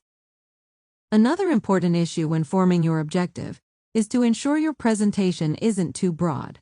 We'll discuss agendas in another chapter, but as you begin to structure your presentation based on what you hope to achieve, make sure the various components are not so general that they become separate presentations in of themselves. In other words, try not to do too much and be overly ambitious. Presentations and speeches can land you a promotion, a new job, a new account. Heck, a solid presentation/speech sometimes changes the world in some way. See Nelson Mandela. However, they are specific in terms of their objective. People who understand strategy know that by staying focused, they stay relevant. Plan, but with a little flexibility. If you plan too well in advance, You may come across as too scripted and inauthentic, so avoid doing this. You don't want to be perceived as a cookie cutter or plain vanilla speaker. Plan well but leave in a little wiggle room. It is understandable if in your line of work you mainly deliver tell/sell presentations that are generally straightforward. Add your own flair and dynamic though and make something that might be boring a little less boring. If you plan well but are perceived as militant about it, you'll quickly gain the reputation being a boring and rigid presenter. We all know what happens when you grab a handful of sand too tightly. It slides through your fingers. If you hold it too loosely, it falls from the sides of your hands. Hold it just right, with a little firmness, and most of the sand can stay in your hand. Level of details. The most important thing here is to make sure you don't confuse detail with simplification. To the extent you can, be sure to simplify when and where it makes sense. Simplification is universally good, since it means you're making your content easy to digest. The number of details you provide partly has to do with your depth of knowledge of the subject. And as you hopefully guessed by now after reading everything I said about audiences, it's also about your audience. When I took business communications during my MBA studies, the instructor mentioned that the best presenters have a strong command of details. That's good advice, but I've changed my opinion about that advice over the years. It doesn't necessarily mean that you need to share all the details. Keep that in mind. Knowing the number of details to provide can be tricky, but understanding your audience and your objective should make this a lot less daunting. I touched on this above with the example on heart surgeons, but let's expand a bit more. We have a tendency, especially when we're passionate about our subject, to give far too much detail than necessary. It's a natural inclination, and I think we do it for the following reasons. We're presenting to a group of superiors, and we feel that we are proving our value by showcasing our command of the details. Most of us, myself included, have been in this situation. Have some faith in your superiors and don't overcompensate. They themselves were once in your position, but even if they weren't, they trust you. Don't waste their time. If they need more detail, they will ask. We think we need to demonstrate how we reached a conclusion. This is different than connecting the dots, as I mentioned with the previous heart surgeon example. Here, we feel as though we need to justify our conclusions, approach, recommendations, etc., by offering the logic or sequence of events that got us there. You don't always need to. In business, we primarily care about results. We assume that since we care so much about the subject matter, our audience also does. This is a classic mistake. Sorry to say this, but even people who are interested in the presentation simply may not care as much about the subject as we do. I know this can be a bit disconcerting because we want people to care, but it's better that this come from me rather than being unsuccessful with your presentation and then really being upset. So how do we know what is the right number of details?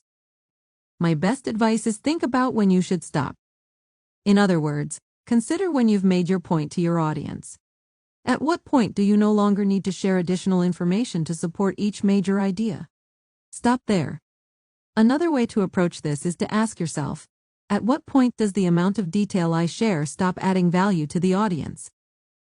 Providing too many details can have the reverse effect of what you hoped for. I have a lot of respect for R&D people and have worked with them and other technical people throughout my career. But sometimes technical people make the mistake of offering too much detail to non-technical audiences. In those cases, it's not only that the number of details offered is unnecessary, but there's a good chance the audience, often merchants and marketing people, won't understand it. So be mindful of this. Think for a moment about a recent vacation you went on. You've returned and are telling your friends and co-workers about your trip. You may give certain friends more detail than co-workers, but you'll still leave out the things that have no bearing on anything, right? Having a time limit for your presentation can also help keep you guided. Here's an example. You're doing a presentation to a general audience on the 4-stroke engine, commonly known as the gasoline-powered engine. A 4-stroke, or 4-cycle engine, is an internal combustion (IC) engine, in which the piston completes 4 separate strokes while turning the crankshaft. Look at the difference between the original and condensed version. I'll just use the first stroke as opposed to all 4, Original version from Wikipedia. Original. 1. Intake, also known as induction or suction. This stroke of the piston begins at top dead center, TDC, and ends at bottom dead center, BDC. In this stroke, the intake valve must be in the open position, while the piston pulls an air-fuel mixture into the cylinder by producing vacuum pressure into the cylinder through its downward motion. The piston is moving down as air is being sucked in by the downward motion against the piston. Condensed. 1. Intake. This stroke of the piston begins at the top and ends at the bottom. The piston is moving down as air is being sucked in. Hopefully you notice that in the condensed version, the nature of the information hasn't changed. I just reduced the amount of information. Another red flag that you might be offering too much detail is if your presentation's topic fundamentally changes at some point during your delivery. Literally. I once observed a presentation that had a lot of great elements to it in the beginning but quickly derailed. The topic was on immigration and the presentation started out very strong. The presenter began by discussing the crisis in Syria, but soon enough the presentation shifted from immigration to the Syrian war. It wasn't intentional, but the entire presentation changed because the presenter got wrapped up in too many details on the war. I made a video on my YouTube channel that you can check out, called Talk Too Much? Here's some advice that helped me. What I discuss in that video is that while it might be hard to somewhat accept at first, not everyone cares about a particular subject as much as we do. Sometimes people won't care about a subject that we do at all. But even those that are interested in the same topic may not be as passionate as we are. So, as I said in Chapter 1 in this book, on the last C, context.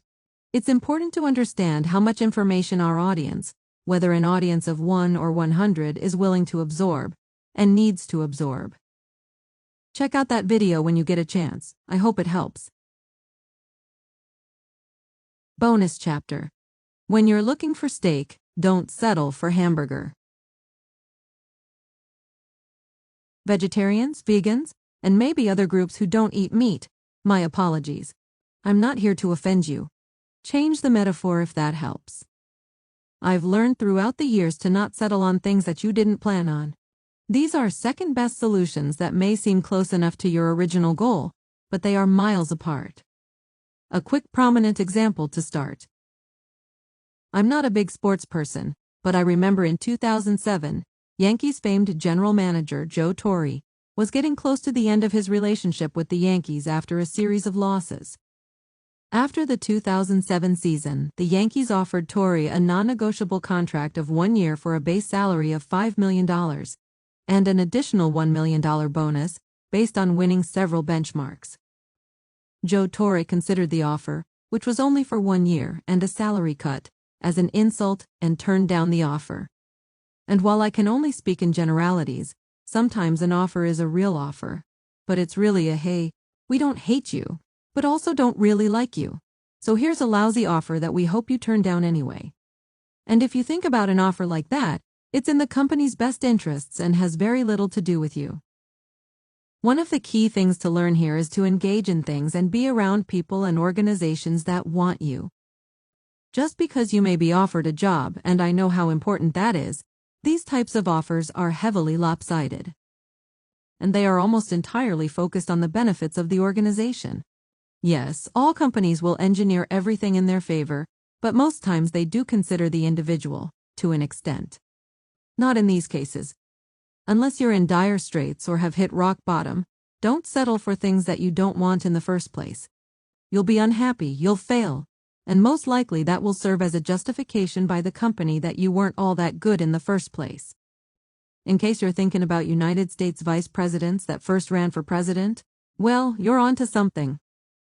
Of all recent history, how many U.S. vice presidents go on to get the presidency after their boss's term is up? Not many. I once had a job interview at a very large, prominent retail supermarket chain for a corporate role as director of sourcing. I was about 29 or so at the time, and although I had enough on my resume and cover letter to get me the interview, when I interviewed, the company felt I wasn't quite there yet for a director role. They felt I would get there, but I wasn't there yet. They liked my candidacy and instead offered me a job as sourcing manager. It would have also been a good role, with a solid salary, obviously not as high as the director role, and the hope would be that I'd eventually fill into the director role in a few years. And I needed a job at the time. I didn't have a current one. But when Human Resources offered me this alternative position, I politely turned it down. Some may think this is a dumb move. And to those who may feel that way, I understand and I'm not in opposition with you. I'm sure I make many dumb moves on a weekly basis, then and now. But I made the difficult but important decision and didn't regret it. That was around 15 years ago, so I no longer care. But nonetheless, I didn't regret it. The sourcing manager role was to report to the director role. In other words, if I got the director job, I would supervise others. Now, I'd be the one who was supervised by whomever the director would eventually be. If I took that sourcing manager role, and even if it would have turned out to something more in a few years, the truth is, I would have been unhappy as a sourcing manager on my first day on the job. Who the hell wants to start a new job unhappy at a large, well-known company starting on day one? I mean, sometimes we start a new job unhappy on day one, but that's when we already know it's a shitty job from the start. I'm not a human resources expert, but I've been around companies long enough, and something tells me that companies don't offer these alternative scenarios nearly as much as they used to. I think they've understood the messiness it usually creates. My sense is that human resources also is better at understanding that these alternatives are disingenuous. Nevertheless, whether it's an offer for a different job that you don't really want, or some other type of offer in your life, unless you're in dire straits, don't take it. Wait a bit, the steak is still thawing. The hamburger is okay, but just a hamburger. So send me your comments and questions, and each week you'll get a chance to win a copy of one of my books. Your choice, either my book on presentation skills or business writing skills.